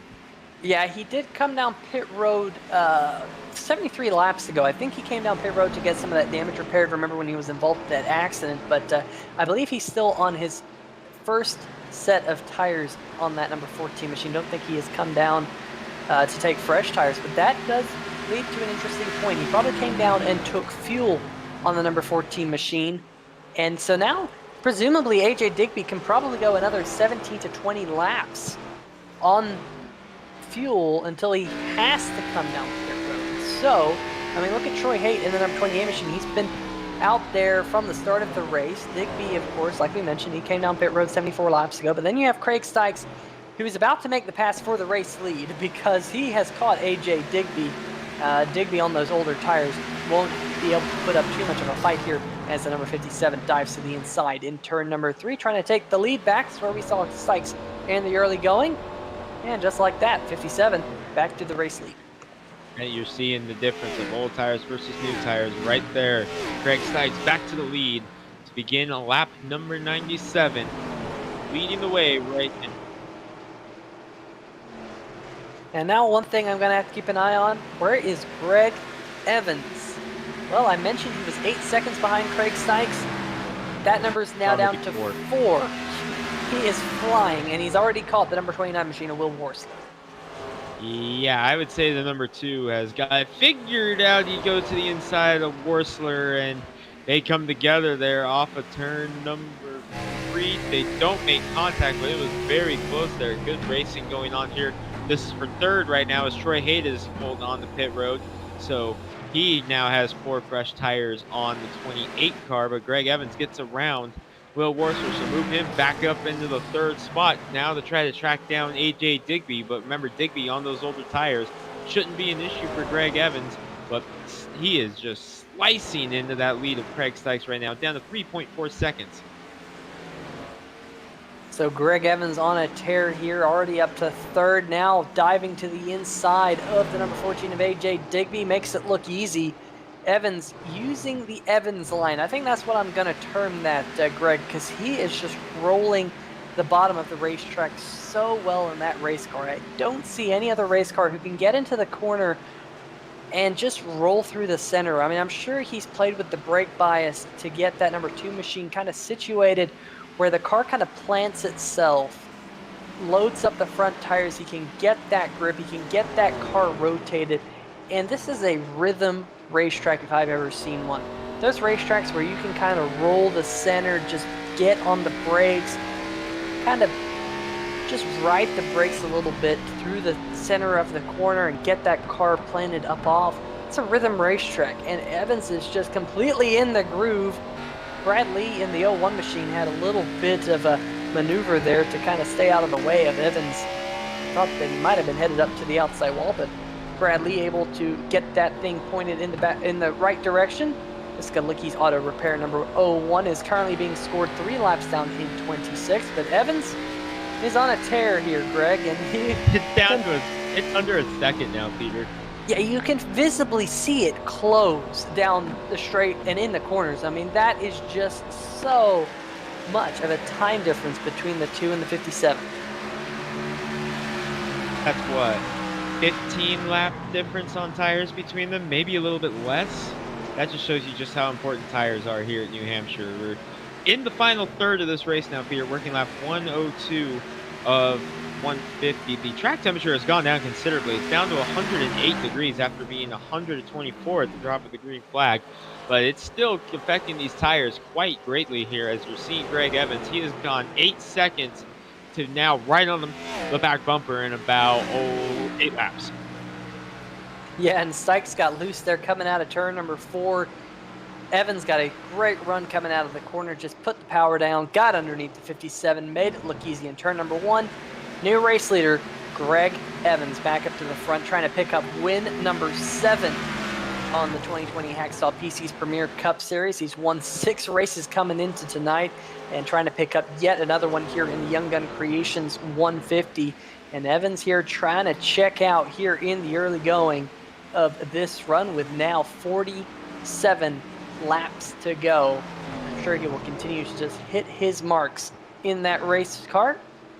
Trying to close in on the number 1 machine, and Jason Stewart put him 1 lap down. We're starting to see the number of cars on the lead lap severely get diminished. We're down to only 18 cars. Jason Stewart right in front of Greg Evans would only give us 17 cars on lead lap. The 17th place machine right now is held by the number 17 machine of Richard Stallings himself. Looks like the number 7 of John Jenkins gonna come down pit road as well. I gotta say, Greg, I think John Jenkins, he did all he could. He stayed out there. He had 100 laps on that race car before coming down pit road. And I think he got some early damage, came down pit road early.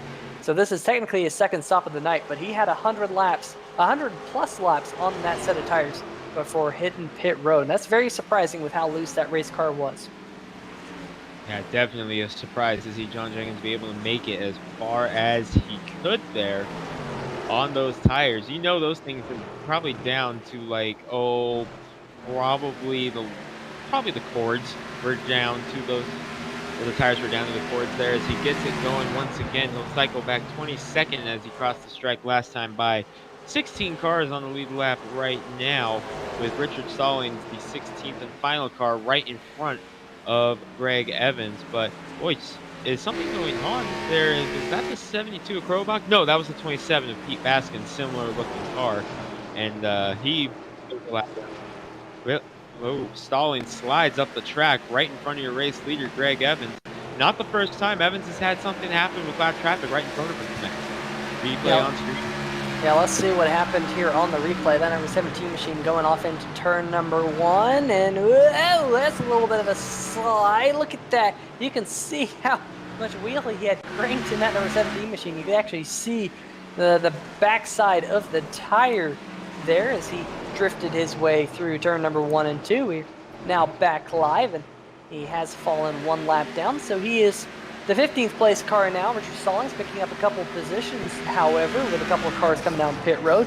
But that will now only give 14 cars on the lead lap. Next car to go 1 lap down will actually be Greg Evans' teammate, the number 5 of Sam Crow, who had a strong run early in the going.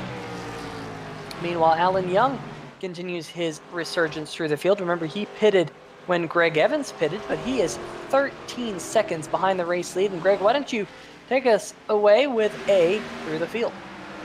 Yeah, Greg Evans in the number 2. Another strong performance for him. The Freightliner Chevy, he's looking for some redemption, Peter. 3 races in a row, he's been in a position to win and has had bad luck late in the race. And here we are once again late in the race, and Evans in position to win. Saw someone in the chat say this is his race to lose, and he is proving that right now, as he is far and away the strongest car in the field. Just has to negotiate lap traffic carefully. Evans, 6 wins on the season, looking for number 7 to tack on the PAT. He's leading the way right now. Behind him, the early race leader, Craig Stykes, in the number 57, who led a bunch in the early going, led, I believe, the first 40 laps before Evans took over. And since then, despite the pit cycle, it's been all Greg Evans in the number 2, but Craig Stykes, another very solid run out of him. And Peter, I would say he's having one of the best 5-run race or so streaks that we've seen all year in that number 57 car. Just hasn't been able to park it in victory lane yet, but has come close a couple seconds to his credit. And now another solid run here in the second position. Craig Stykes in second. 5 seconds back, you find this car owner, Will Worsler, in the number 29. A very good run for him as well, up in second one time. Just kind of led the charge down pit road as far as the leaders went, and has recovered back to the 3rd spot after the gutsy move to get his lap back on the outside of Greg Evans, making it work. He has climbed back up to 3rd. A battle going on for the 4th position between Kelsey Rogers and Alan Young, 24-34. Give it to Alan Young at the line, and Alan Young, this is his home track, New Hampshire. So you knew he was going to run good here. You knew he was looking for some bragging rights at his home track. Climbs back up to 4th over Kelsey Rogers. A very quiet run for Kelsey Rogers. Top 5 so far. Good runs out of him. And looking for some sponsorship on that 34. If you're looking to sponsor a car in the Hacksaw Premier Series, give that old number 34 a call. Peter, that's your top 5.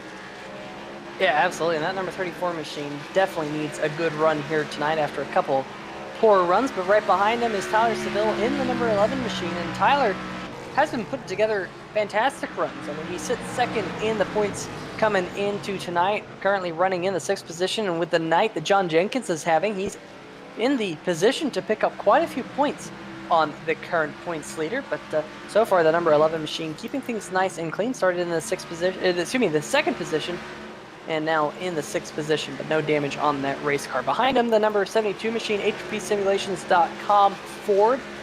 And the number 72 machine has the same old tires, he put it on the same lap, I should say, as the number 11 of Tyler Seville. So not really gaining any ground on the cars around him. Same deal with Jimmy McKee, who rides in the 8th position right behind Michael Krobach. They both have 23-lap old tires this time by, and great run for Jimmy McKee. I mean, we've seen him around this 8th position for quite some time now, trying to pick up another spot with Krobach right in front of him, but a good solid run for that man right there, trying to pick up yet another top 10. In the 9th position is AJ Digby.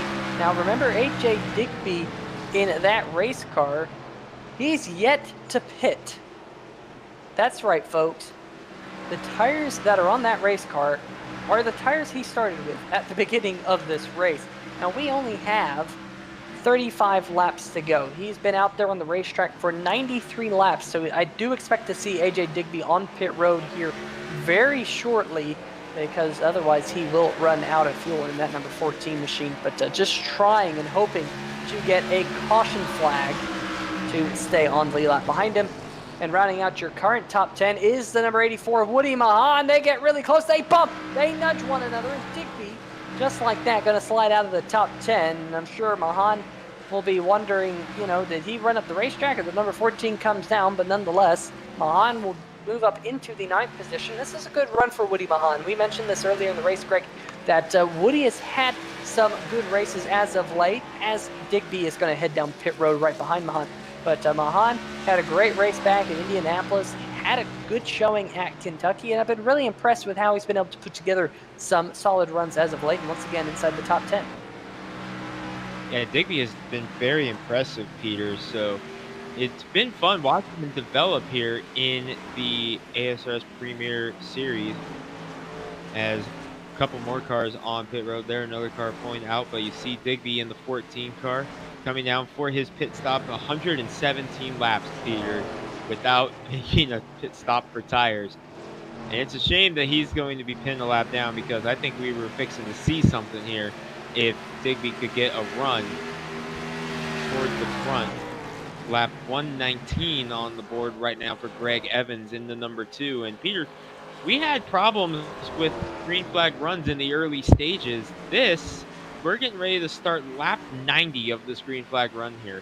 So unbelievable turnaround for these guys here. 90 laps now without a caution, and it's been fun. We've had a couple close calls, but nothing really too concerning. Back in second, Will Worsler is cutting in a little bit to Craig Sykes. It's now down to a little under 2 seconds last time by, and might be even closer this time, as there's heavy lap traffic ahead of Craig Sykes. So battle for second might be heating up here in a moment. Yeah, that number 29 machine, let's see if we can bring up the graphic on the left-hand side of your screen. The laps since they were last on pit road, and you can see right there, Will Worsler 6 laps fresher tires than the number 57 machine. And Alan Young, he has 8 lap fresher tires than Will Worsler in front of him, and 14 lap fresher tires than the number 57 of Stikes. And we have a battle for the 10th position. Cody Spiker and Adam Jersky battling for that spot. Jersky on the high side, Spiker on the inside, coming out of turn number 2. Spiker getting a good run out of the corner. He's in the prime position to take that spot going into turn number 3 and 4.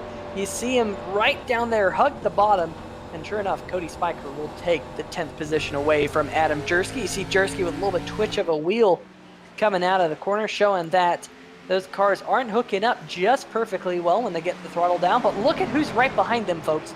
That is the number 2 machine. Your race leader, Greg Evans, lapping all the way up to the 11th position right now. And the way that number 2 machine is clicking off laps here, I wouldn't be at all surprised if he laps these 2 cars within the next 5 laps or so. Just how far through the field can Greg Evans lap here tonight? Greg, I mean, it's been such an impressive run with Evans running that line that he's been running right down there in that second groove, hooking the bottom. Everyone else looks like they're running a little bit higher on the racetrack, but Evans just so smooth here tonight. Yeah, unbelievable performance out of Greg Evans. And I'm honestly surprised, Peter, that more drivers didn't see what he was doing with that inside line. The Evans line, we're going to call it from here on. Here you see it again to the inside of Adam Jersky. This is the 11th place car that he's trying to put a lap down with 10th place right in front of him, Cody Spiker. So Greg Evans in that too, having a phenomenal performance here. Trying to lap 11th place right now. And he will. So unfortunately, it doesn't sound like free cheesecake for everybody here tonight for the number 69 as he now falls a lap down in 11th. Good run, though, for Adam Jersky. But Greg Evans has just been so impressive all day long, Peter. And once he got the lead from Craig Stykes, it was as if he was on another level than everybody else. One driver who just had a huge slide through turn number 3 and 4. It was your second place machine of Craig Stykes. He lost that spot to the number 29 machine of Will Worsler with that huge slide. So now Stykes going to be under fire from the number 24 machine of Alan Young with the Young Gun Creations number 24 machine. There we go, on board with Alan as he works his way into turn number 1 and 2. Watch the wheel movements here. Pretty smooth right there through the center. We'll see if he gets loose up off. Yeah, just a little bit of a twitch back to the right as he puts the power down. He's trying to get around the number 9 machine, I do believe that is. Right there, that's Brandon Stokes in that race car. Had a huge start to the race. Got himself up to the top 10, but it has been a good last half of the race for Brandon Stokes. Currently being scored in 17th. 1 lap down. Alan Young now right on the back bumper. Oh, that's the number 27, Pete Baskins. Is he going back up the racetrack? Yes, he is. He's coming back down the racetrack. Caution flag is out with 25 laps to go. Changed the whole complexion of the race because now all these drivers have an extra set of tires on, and here we go. Showtime here. Everybody's coming for 4 fresh tires, I think, Peter. Oh, yes. Everyone has a fresh set of tires waiting on pit road, and they're going to use them, especially with only 10 cars on the lead lap. Adam Jersky will be the lucky dog here. As we go back and see what happened here on the replay, the number 27 machine got into the corner a little bit too hot, a little bit too much rear brake bias. Those two things combining, oh man, almost gotten into the side there of Richard Fletcher. But Baskin's able to get that machine wound up. Luckily didn't clobber anyone else. And here comes the field, the number 2 machine. Greg Evans coming down pit road. Look at this advantage that he has over the number 29 machine. That just shows you how strong he is. The rest of the field coming down pit road now. Look at the gap between Greg Evans and Will Worsler and the field. Just a couple drivers on the lead lap here, Peter. So this is going to be shootout time, though. Now we're going to get to see if Craig Stykes can replicate what he was able to do on that short run as they come down pit road. 3rd place, Craig Stykes is just now pulling into his pit stall, and Evans is already getting the left side tires on. Yeah, Greg Evans going to win the race off pit road. Isn't that a shocker in that Freightliner number 2 machine? But the race for second will go to the number 29 of Worsler. And then after that, looks like Stykes and then Alan Young and Tyler Seville. I'm sure Alan Young didn't want to see that caution flag come out in the number 24 machine because he was right on the back bumper of Stykes. I think he was almost ready to pass him. But as we have the caution flag out here, we're going to step away for just a brief moment and get a quick word from our sponsor. We'll see if he can line up an interview with one of these drivers before we go back green here shortly.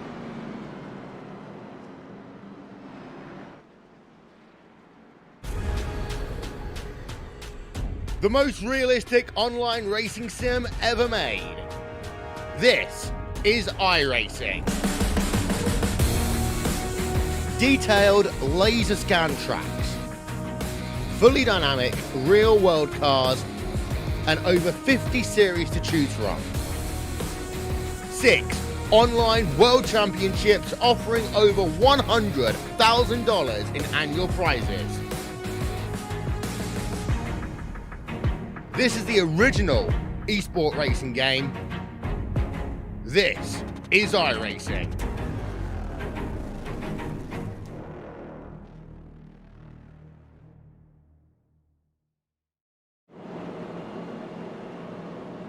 All right, folks, welcome back to New Hampshire Motor Speedway for tonight's Young Gun Creations 150. We'll see if we can dial up the number 29 machine of Will Warser. Will, Peter Short in a 3-white TV booth. You got a copy?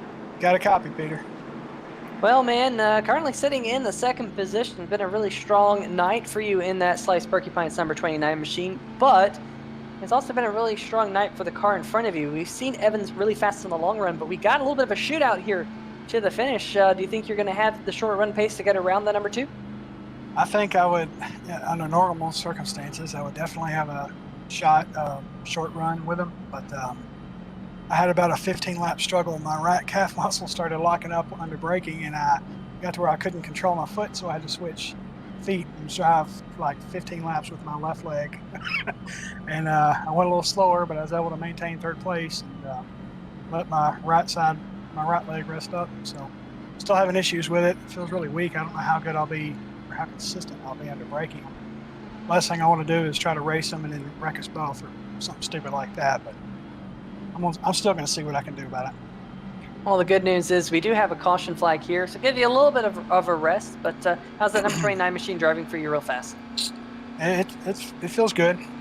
This is a track that's usually strong for me. I haven't really got to show it tonight because Greg's been out front doing this thing, but see if I can give him some competition here. We'll let you get back to it. Good luck. Hopefully the leg holds up, but we're one from green. Best of luck, Will. Appreciate it. Thank you. All right, well, that was the second place number 29 machine of Will Warser. There's a lot of cars taking the wave around here, possibly in anticipation, Greg, of having a couple more caution flags between here and the end, because we've seen this a couple times over the last few weeks. We mentioned it a couple times here tonight, that the first, 3/4 of the race, pretty tame. And then that last quarter of the race, everything breaks loose. Yeah, are you at all surprised, Peter, that there's a caution late in the race, that the way this series has gone the last few weeks, and we're going to see it again. The excitement level just went through the roof. Craig Stykes, Will Borsler trying to get going. We're going to wave off the restart to try to reset a couple things. Craig Stykes and Will Borsler, the teammates, they're trying to chase down Greg Evans. Restart waved off for the time being.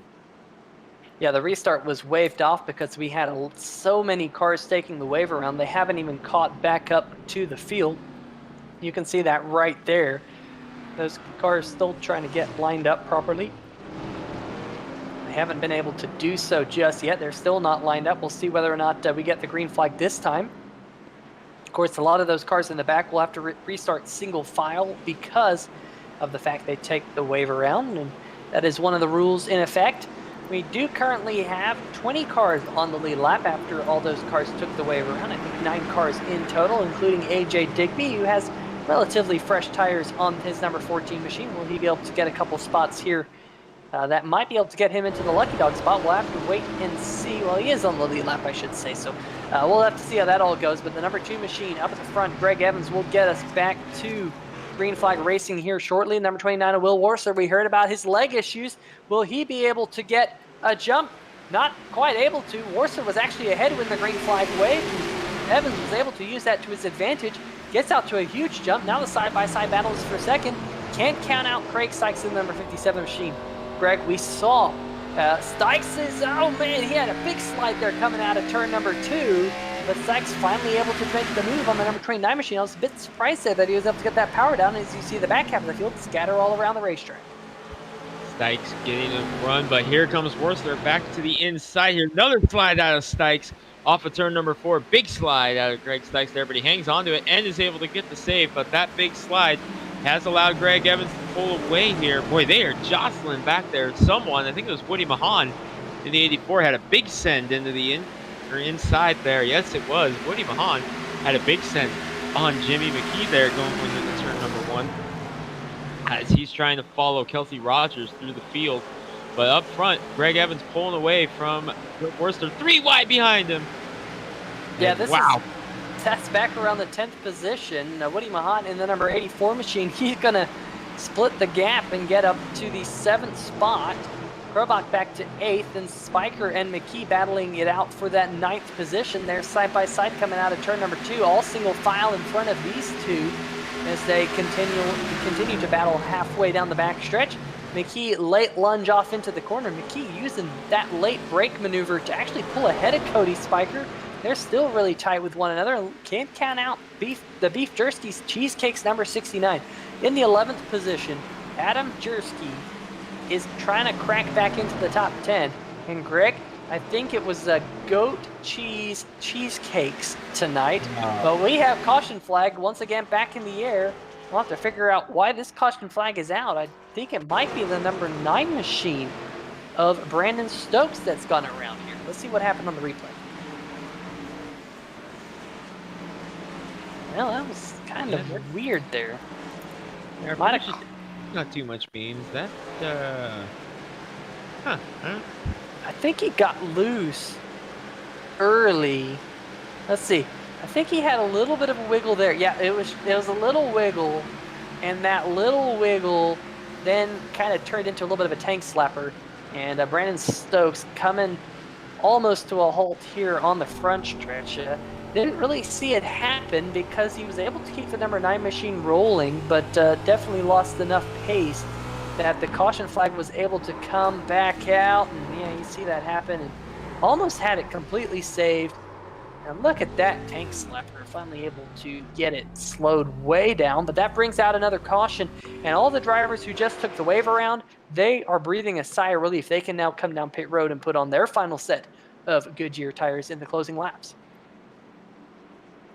So once again, this will change everything here, Peter. And boy, we're fixing up for less than a 10-lap shootout here if we stay cautioned for another couple laps here. Working lap 138 of 150, and suddenly we have 20 cars now on the lead lap. So a lot of drivers going to be very happy. Like you said, they can come down pit road. They are on pit road now, including last week's winner, Brian Yazik, the 55, Jason Stewart, last week's runner-up right behind him, Sam Crow, Richard Stallings, AJ Digby, plenty of guys on pit road now, so they're going to have fresh tires.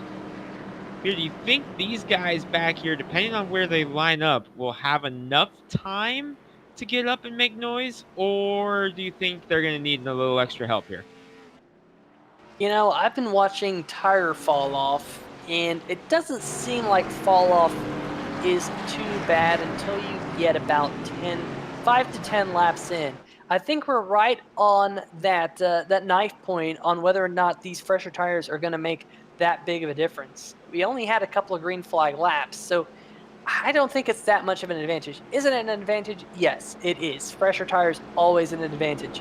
But track position at this point of the race, I don't think it is going to be enough time for those fresher tires to matter all too much. Doug Mullins in the chat saying, here comes Digby, thinking that Digby's going to shoot through the field and get the win here tonight. The DMLC Racing Channel saying, better late than never, go LPM. Rooting on his teammates. Of course, that's Mark Cohn. Hope you're having a good night here, Mark, on 3Y TV. Mark Greasel rooting on the Beef Jerseys Cheesecake number 69 machine. Mitch Brown saying, Alan Young just waiting in the weeds. Mitch Brown saying, just you wait. And we will find out who will take home the checkered flag here shortly as the lap count continues to wind down. 12 more laps to go. Pace car lights continue to be on. But Greg, I'm just so impressed with that long green flag run that we had. I mean, it was so many cautions early in the running, then this huge long green flag run, and now, all of a sudden, with all these cars re-racked, cautions breed cautions, and with the lap count winding down, the action heats up. It's going to be interesting here, Peter, seeing how this goes. The longer we stay under caution, the less time these guys that just pitted in the back are going to have to get up there. Brian Yazik won the race off pit road. He will be restarting 12th. So 11 cars to pass. Not a lot of time to do it. We'll see if they can get up there by the end of this one. Let's see if we can get a quick word from the number 57 machine of Craig Stykes. Craig, this Peter Shorten 3 TV boost. You got a copy? Yes, sir. Well, you've had a lot of short run speed. Of course, you started on the pole here today. How are you going to get around the number 2? If I knew that, I wouldn't be behind him, but I've definitely been sliding around a lot, so I'm sure I've already messed my rears up trying to. I don't know, gonna have to get a good start and honestly just hope he makes a mistake. The dude's just walking the dog with us tonight. Well, you did get this caution, able to cool off those rear tires for another shot at him, but best of luck here in the closing laps. Pace car lights are off. Thank you, guys. All right, well, we will let Craig get back to it on this restart in that number 57 machine. But Greg, another restart, another chance for someone to get past the number 2 Freightliner Chevrolet. Been so strong tonight. And what about Alan Young? Mitch Brown still telling us don't count out the number 24 machine sitting in the 4th position. What about Kelsey Rogers in the number 34? We mentioned he needs a good run. He comes into tonight 17th place in points, which I gotta say, Greg, I'm a bit surprised with the fact that the number 34 is outside the top 12 in points with how he's run this year. A good run could be very good for his chances of making his way into the top 12, as we are going to be on board with the number 24 machine, the Young Gun Creations machine right here of Alan Young for this restart. Can he get up into the race lead on this restart? Greg, take it away. They come. Could this be the final restart tonight? We go green, on board with Alan Young, peaking high on number 57 of Stykes, but he lost a little bit of momentum there, and that allowed Kelsey Rogers to get a run for a split second.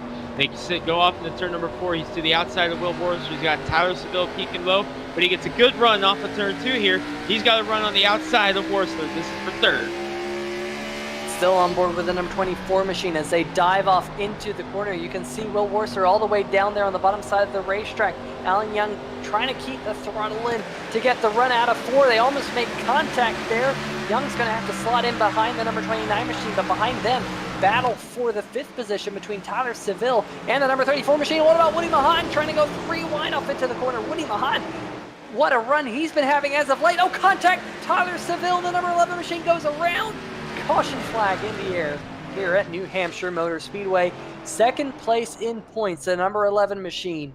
Tyler Seville going around, a little bit of a nudge there with the number 84 machine. It was very tight coming out of turn number 2. I think we're going to have to go to the helicopter cam to sort this one out. Tough break there for the number 8 machine, as well as for Jimmy McKee. Greg, take this one away. Yeah, Jimmy McKee had such a good run going. Here we see the replay on the chopper cam. Mahan took it inside of Rogers there. See him going through, and just a little contact there. And Mahan and Seville made a little bit of initial contact, and that just unfortunately popped the 84 up into the 11 of Tyler Seville. We go now on board with Tyler Seville. There you saw the move by Woody Mahan to the inside of Kelsey Rogers. And right there, just a little contact, and it unfortunately just sent Seville up into, or sent Mahan up into Seville there.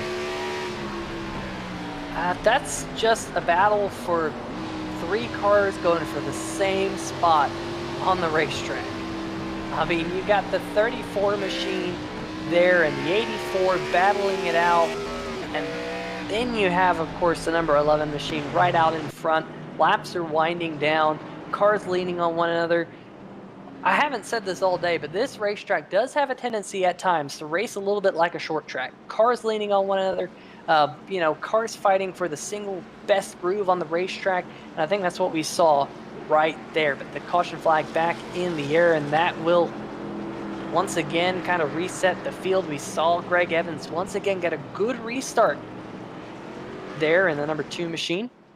Can Craig Stykes figure out what that number 2 machine is doing? See if he can get a run on him on the restart. Will Worcester back there in the number 29 machine. Alan Young sitting in 4th, and Woody Mahan up into 5th. Not quite sure how the caution is going to be called there. There was 3 cars all racing hard with one another, not really giving anyone any slack. We'll have to see how the admins kind of call this one out.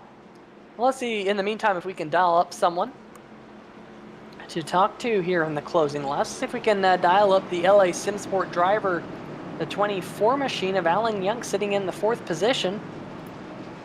Alan Young, Peter Short, 3YTV booth, I got a copy. Got you loud and clear. Well, Alan, I'll tell you what, Young Gun Creations on the hood. Young Gun Creations on tonight's race in the Young Gun Creations 150. Sitting in the 4th position, had a strong race all night long. How are you going to get a top 3 out of this one here in the closing laps? Hopefully get around Will here on the restart and not overdrive the corner, and hopefully just set sail and be kind of cautious. We've been all pretty close except for, Greg's on his own zip code, but this thing's been pretty good tonight, so. Yeah, I was wondering, when we had that first caution flag come out after that long green flag run, were you hoping to see a caution to have another chance for the win, or were you kind of happy with the fact that you had fresher tires than the few cars in front of you? I was honestly happy that I had fresher tires and I was just going to kind of cruise the rest of the way, but it is what it is, and we'll try to make the best of it here. Well, Alan, definitely a strong run for you in that number 24 machine. Of course, we did see you win a race, the first round of the Thursday night throwback series, of course, brought to you by Boswell's Country Roads Harley Davidson. We heard that you said that you were going to be taking some time off from that series for real life racing. How's that real life racing going for you?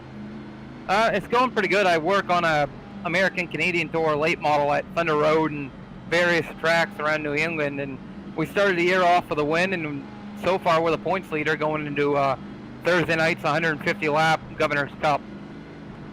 All right, well, very good to hear that. Best of luck in that one, but also best of luck here tonight in the closing laps. We'll let you get back to it. Thank you. All right, well, that is the number 24 machine. Been strong all night long, sitting in the 4th position, and we'll have to see whether or not the pace car lights turn off here because, Greg, the laps are winding down, and if they go off this time, we won't officially have a green-white checker. And remember, we still have 3 attempts at a green-white checker that are possible, but we will see whether or not they come into effect. We'll have to ask the chat. Will we see a green-white checker here, an official green-white checker, because this is an unofficial green-white checker. Will the race go to overtime? That's a better question. Will the race go to overtime? And if so, how many overtimes will we have? Actual green-white checker here. Picks in, Peter. Take a pick. Pick a car, pick a driver, pick a number. I got Evans. I think he's been strong here in the second half.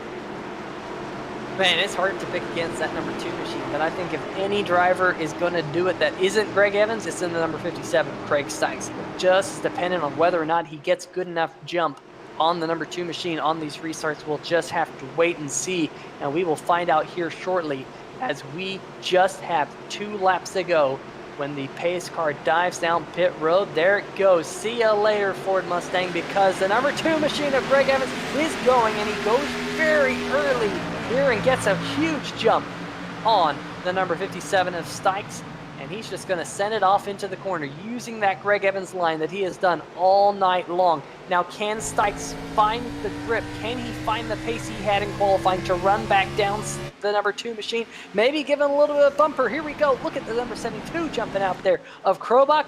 But Greg, looks like we're going to make it to the white flag lap if no cars spin here coming out of turn number 4. And we do. We get to the white flag, and it's a 2. Evans and Stikes, white flag in the air.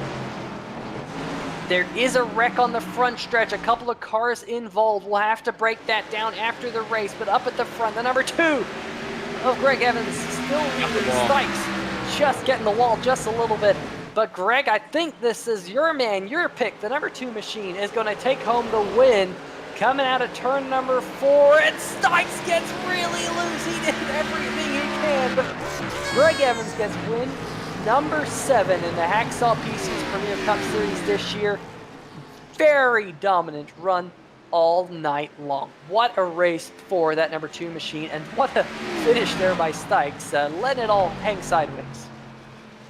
Tack on the PAT for Greg Evans. Win number 7 on the year, and Peter, 3 weeks in a row, he was in position to get that 7th win of the season and just had something happen late.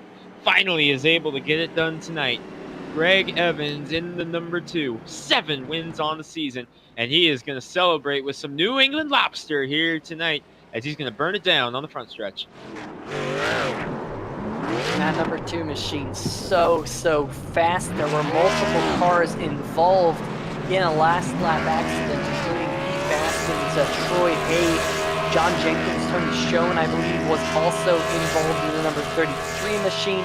Tough break for all of them. That was about around the 20th position or so. Nothing that this man worried about, though. The number 2 continuing to burn it down right here on the front stretch, getting it all yawed out and throwing up some smoke for the fans. We're going to step away here just for a brief moment on 3Wide TV. We'll line up some interviews and talk to the top 3 when we come back. And that man right there, I'm sure he'll be very happy to be in victory lane once again.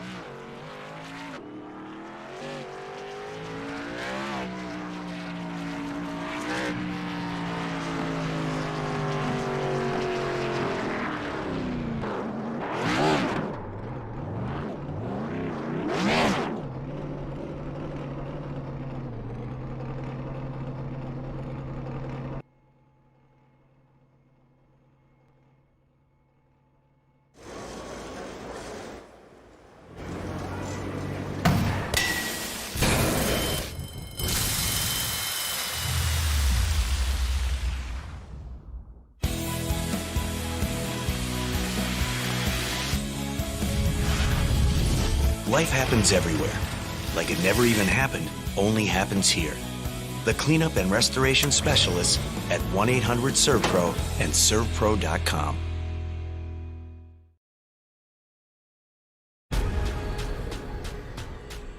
The most realistic online racing sim ever made.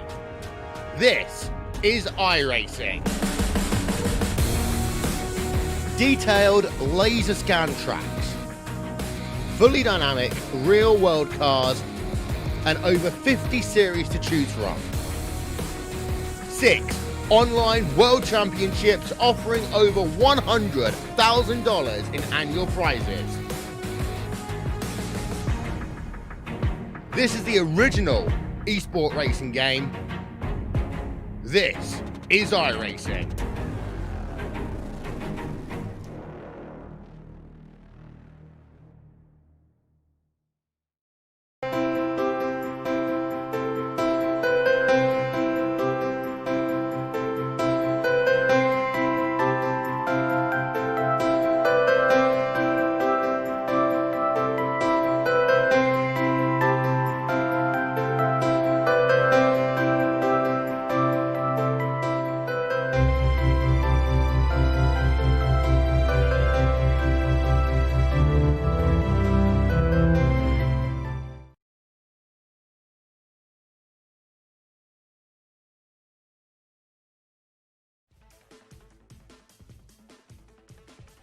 All right, folks, welcome back to the Young Gun Creations 150, where we have seen an absolute fantastic race.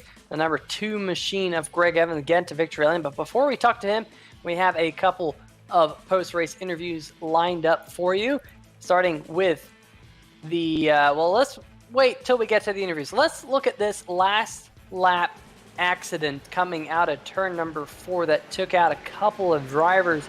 Looks like the number 28 machine of Troy Haight there got loose. Tony Schoen nowhere to go. John Jenkins, Pete Baskins, and look at the 43 of Fletcher having to zigzag his way through that one. Let's see if we can get a slightly different angle to see what happened to the number 28 machine. Here we go on board with Tony Schoen in the number 33 machine. You can see the number 28 right in front of him. Was that just too much beans out of the number 28 machine? Definitely nowhere for Schoen to go. Luckily, he did a 360 and got back going, but of course the white flag was already displayed, so no caution came out for that one. Look at the number 28 right down there on the inside, and yeah, it looks like he might have just got a little bit of loose, unless there was some neck code off the number 17 machine right in front of him. But definitely looked from that angle to be no contact between those 2 race cars, and just like that, the number 28 machine going around, he was able to get it pointed in the right direction once again, and he actually ended up finishing down in the 20th position, last car to be inside the top 20. Well, let's see if we can now line up some interviews for you, starting with the third place finisher, the number 29 machine of Will Worsler. Will Worsler, Peter Short, 3Wide TV booth. You got a copy? Hey, Peter. Yes, sir. Well, man, hopefully your leg is intact after that one, but you come home with a third place finish. Pretty respectable run for you here tonight, all things considered, especially with that leg issue you told us about there when we talked to you under caution. Tell us a little bit about your night. Well, messed up my qualifying lap. Didn't get to start where I wanted to, which was first.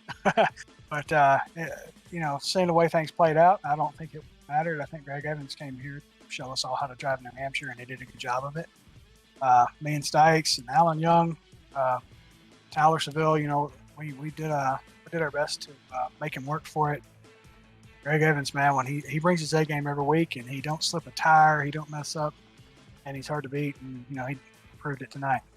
As far as my whole race, I mean, like I told you, I had to switch legs, and it's still feeling pretty weak. I'm gonna have to drink a Gatorade, get some electrolytes or something. But I've never had that happen before.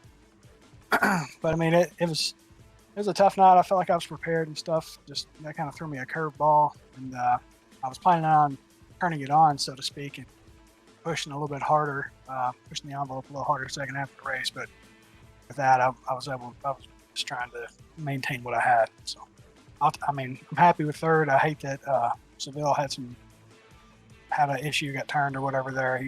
He definitely was top 5 material. But congrats to Greg Evans, and good to see Stikes finish second, and good to see Alan Young running up front again in the fourth place finish tonight. Well, the good news for Tyler Seville is he was able to bounce back for an 11th place finish in the number 11 machine, so just outside the top 10. But Will, sounds like Nikki needs to get you some type of refreshment, so get those electrolytes back in you. But I'll tell you what, strong run for you again here tonight. Qualifying 6th was, you might not have been where you wanted, but definitely a strong run in qualifying, showing your pace. But, we do go to another very tricky racetrack next week. They call it the Tricky Triangle for a dual race, which is pretty awesome to see that Dirty Bird Sim Racing has jumped on board for the Tricky Triangle twin races. What's your strategy for the twin race? I mean, do you approach it any different? It's 2 30-lap races, 75 miles each, and it's going to be fun to see everyone on the racetrack for those 2 races. Well, right now in this moment, the first thing that comes to my mind, my approach is going to be Greg Evans. I don't know if I'll be able to, but that's probably going to be first on my list. But as far as Pocono and myself goes, it's varied over the years whether I'm strong there or not. It depends on the tire build or the tire model and car build and so on and so forth. Some years I'm strong, and last year I wasn't. And we'll just wait and see what it is next week. Either way, I'll be prepared to at least vie for a top 5 finish. I feel confident I'll be able to compete. Try to represent. Yeah, absolutely. But Will, I know you got some shout-outs for us here on 3Wide TV. Tell us a little bit about who you want to thank tonight. I need to thank my sponsors, Slice Pizza Bar, Perky Pints. As always, thank my wife for her support and watching my races every week.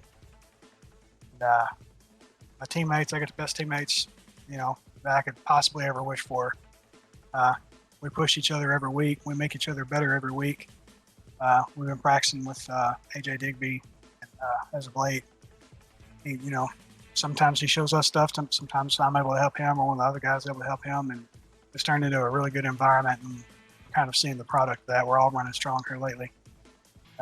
Also need to thank Jim and Sam putting on the league like where they do in a successful fashion. And as always, 3Wide TV, you guys are the best. Absolutely. We have a lot of fun doing it. But Will, best of luck next week at Pocono. And it should be a good one for 2 twin races. Hopefully you can get a strong finish in both of them. But until we see you again, good luck. Yep, appreciate it. Hope to talk to you guys after the race next week. Absolutely. Well, that was your third place finisher here tonight. Let's see if we can dial up his teammate, the number 57 of Craig Stikes. And Craig, you started tonight on the pole. That's where you wanted to start. Led quite a few laps in the early running. Had a lot of short run pace, but right there at the end of the race. Not quite enough short run pace to get around the number 2 machine of Greg Evans, but nonetheless, you continue knocking on the door here in the 3 wide, on the 3 wide TV in the Hacksaw PC's Premier Cup Series. Tell us a little bit about your race. Yeah, pretty surprised with sitting on the pole. I didn't figure I'd have that good a lap. Didn't get a whole lot of time to practice today, but it was fun. Like you said, had short run speed, and I think that's the reason I wasn't around for the long run. I burnt my rears up pretty good, and there's a few of them quite a bit faster than me on the long run. So I was really happy to see the late race caution. For once, usually I can't stand that stuff, but this time it was. I was kind of like excited to see it. Put on fresh tires, see if there's anything we could do. I knew right at the start. I told Will and some of the guys. I said Greg Evans either got something figured out that we don't, because he was running a completely different line, and I was like, either he's going to be hurting here in a little bit, or he knows something we don't know, and obviously he knew something we didn't know, and pretty much drove off from us. Yeah, very strong running out of that number 2 machine, but very good running for the number 57 here tonight. I mean, Craig, you've had some fantastic runs over the last couple months, and definitely getting closer to getting victory lane. I mean, I'm looking back to last week at Kentucky, where Nikki Worthler in the chat was like, this is going to be Craig's race. Of course, things were stacked against you there at the end, but talk about your mid-season resurgence in that number 57 machine. I think most of it's just from actually putting a little time in. I do mostly dirt racing, and with this league, it's definitely got me. The guys, they practice a lot, and they're cool enough to get servers, hosted servers set up so every now and then I can get in there and practice. And I guess just seat time, you know how it is in any form of racing, whether it's online or real life. You get some seat time, and it definitely helps you out. And I think that's what it is. There at the start, I missed quite a few races here and there. And now I'm getting a little more consistent, and just give me some seat time, get more comfortable with the way the cars drive, and that always helps. Yeah, absolutely. Of course, you come into tonight 22nd in points, so kind of a long shot to get up into the top 12 before the playoffs, but can't count you out for getting a win here in the Hacksaw PC's Premier Cup Series. Of course, you got the win back at Talladega. Fantastic run there. Fantastic run here tonight. Fantastic run last week in Kentucky. So definitely continue that momentum going forth. Next week we go to Pocono, the Tricky Triangles, for 2 races. We have the Dirty Bird Sim Racing Duels, each one 75 miles. What are your thoughts about going to Pocono? I usually really enjoy Pocono. A lot of times it's a track where you can get a little bit of spacing. Any time that's everyone's nose to tail. I'm not crazy over it, but Pocono usually a track you can kind of spread out, and I don't know, hopefully we'll find ourselves up in the front and win one of those deals. Absolutely. Well, until we get there, I'm sure you have some shout outs that you'd like to give. Yeah, I'd like to thank my wife, let me do this, watch my little boy while I come in here and play games. Appreciate Nikki, always in the chat, everybody at WWR, and AJ been jumping in, helping us out, Wayne Lowe, and Perky Pints, Slice Pizza Bar. Appreciate Sam and Jim for putting on the league, giving us something to do on Tuesday nights, and you guys for broadcasting it. All right. Well, Craig, you gave Nikki a shout out before you gave your Will Worcester teammates a shout out. So Nikki, give him some brownie points for that one. You'll have to get on to Will saying, hey, Craig likes me more than you do. So anyway, nonetheless, I'm waiting for the NWR contract. Well, Greg, best of luck there, and we'll see you next week, hopefully. Thank you, guys. All right, well, that was your runner-up here tonight, and let's see if we can dial up the man who's gone to victory lane for the 7th time this season in the Hacksaw PC's Premier Cup Series, getting the win in tonight's Young Gun Creations 150. It is Greg Evans. Greg, back to victory lane. You didn't have the short run pace early on in the race, but it was pretty obvious that you were playing the long run game. You just had a rhythm tonight. You found that groove that no one else could. You hit it lap after lap. You just hugged that inside groove. Man, what a night for you. Yeah, man, we've actually had a really good night tonight compared to the last couple of weeks. We just had some bad luck. But yeah, tonight at New Hampshire, I've always ran that middle to lower groove and found that it worked for me. So I was kind of happy to see everybody else running the upper groove because it kind of left the bottom line for me, and I was able to work it in and make it work. So just really happy to finish a race this evening because, like I said, we've had some really bad luck the last couple of weeks, and glad to get win number 7. Yeah, we highlighted that fact multiple times throughout the show here tonight that you've just kind of had rotten luck in that race car. But I'll tell you what, that Freightliner machine was on rails all night long. I mean, this racetrack, I said it's a rhythm racetrack in the show. You have your brakes that you have to manage. You have to manage rolling through the center of the corner. What is it like when you personally find that rhythm, you find that groove where lap after lap you can just carve out the apex and hit your marks and put the power down so smoothly? It's a really good feeling, especially when you know nobody else is or can do it or is having trouble running it. It kind of reminds me of kind of like Bristol a couple months ago, where I was running the bottom to middle groove, and it seemed like nobody else could really get down there and run the same groove. So when you're able to do that and you know it's working, it really gives you a good feeling. We had that late caution though, with the bad luck we've had. I kind of had an apple in my throat for a couple of laps there, hoping nothing else had happened, but just able to run our line after that and still pull away and get the win. Yeah, I bet when that first caution came out with about 25 laps to go, you went, uh-oh, here we go again. This has happened to me the last 3 weeks. Caution's kind of catching you out late in the game, but tonight able to get the job done. Next week we go to Pocono for 2 races. It's going to be the twin 75-mile races around the Tricky Triangle. How do you approach a twin race differently? I mean, do you approach it differently at all, or you just go out there and try and hit your marks and be fast? Well, I've actually never really done the doubleheader, so it's going to be interesting. I think all of us are going to learn something from it.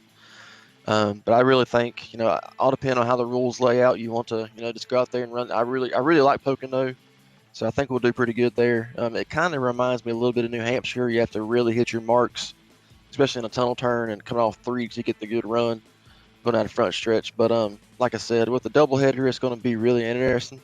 I think it'll make for some good entertainment, and hopefully we can get some good runs there too and get back on track. Absolutely. The thing about Pocono, the trick to Pocono, is get your exit right out of turn 1, 2, and 3 because of those very long straightaways, and we're very much looking forward to that one next week. But Greg, before you go, you got any shout-outs for us?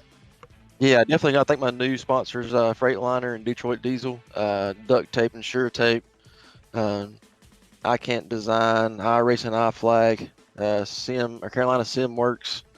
I got to thank my teammates, John Vivarelis and Sam Crow, Still Horse Racing, all those guys over there. Just really got to thank everybody for all the support. Well, Greg, as Greg Brentz put it, he said you got the PAT, you got win number 7 on the season, and we'll be interested to see whether or not you can make that 8 and 9 next week at Pocono. Can you go 3 in a row? We'll just have to wait and find out, but best of luck there, Greg. Thank you guys, and thank you guys for broadcasting the race. Like I said, it always makes this interesting, and just appreciate you guys being here and doing it for us. Absolutely. It's a lot of fun for us to do, but like I said, best of luck there, Greg. But we are going to jump over into the final race results. We're going to pull those up as in slow-mo. You see the number 57 of Craig Sykes going for that huge slide that he did on the final lap. That's a great shot to see in super slow-mo right there. Let's wait just a smidgen to pull up those final race results. Look at Craig Sykes getting that car pointed back straight. Tried everything he could to get past the number 2 machine coming out of the final corner, but it was all for naught. And just like that, that's how your final race results is. We can almost do the final race results with this because you see right there on the left-hand side of your screen, Greg Evans, he was the man who finished first. Right behind him, Craig Sykes, just went on that long slide in slow-mo. Right behind him, the Slice Porcupines machine of Will Worsler finishing 3rd. Alan Young in the Young Gun Creations 24 machine finishing in 4th. Of course, it was the Young Gun Creations 150. So good job for the title sponsor of the race on the hood of the number 24 machine. Michael Krobach coming home in 5th. It was a quiet night for Michael Krobach, but sometimes those quiet nights are the best nights because you can kind of get up into a good position at the end and sneak out a top 5. Cody Spiker in the number 19 machine, good run for him as well, finishing in 6th. Woody Mahan continues his mid-season resurgence and finishes 7th. Adam Jersky, good run for him. Free cheesecake for all folks because he gets a top 10. I don't know what type of cheesecake it is. Just like those internet cookies, you get an internet cheesecake. I don't know what that is. Hopefully it's not an internet tracking cheesecake. AJ Digby finishes in the 9th position. Good run for him. Able to rebound on those fresher tires right there at the end. Jimmy McKee rounds out your top 10 with a solid run in that newly painted McKee Lawn Care Services Chevrolet right there, passing the start-finish line at the bottom of the screen. Finishing in the 11th position was the number 11 machine of Tyler Seville. And then right behind him, we had a battle between Brandon Stokes and Brian Yazik side by side right to the line. The number 9 machine just pipping Yazik to the stripe. Last week's race winner, coming home 13th. Richard Stallings in the number 17 coming home 14th. John Broussard, what a night it was for him, getting involved in an accident with a fellow Glassdoor Brewing number 3 machine at one point. He comes home in 15th. Tim Knott 16th. Michael Whiting in 17th right there in that bright yellow. Brookside Equipment Sales number 44. I didn't really talk about him here tonight, but I'm sure he'll be happy to get away with 17th here tonight. Sam Crow finishes in 18th. Jason Stewart in 19th. And Troy Haight rounds out your top 20. Something must have happened there between Sam Crow and Jason Stewart on the final lap. Didn't quite get to see what happened there, but they finished quite a ways behind the cars in front of him.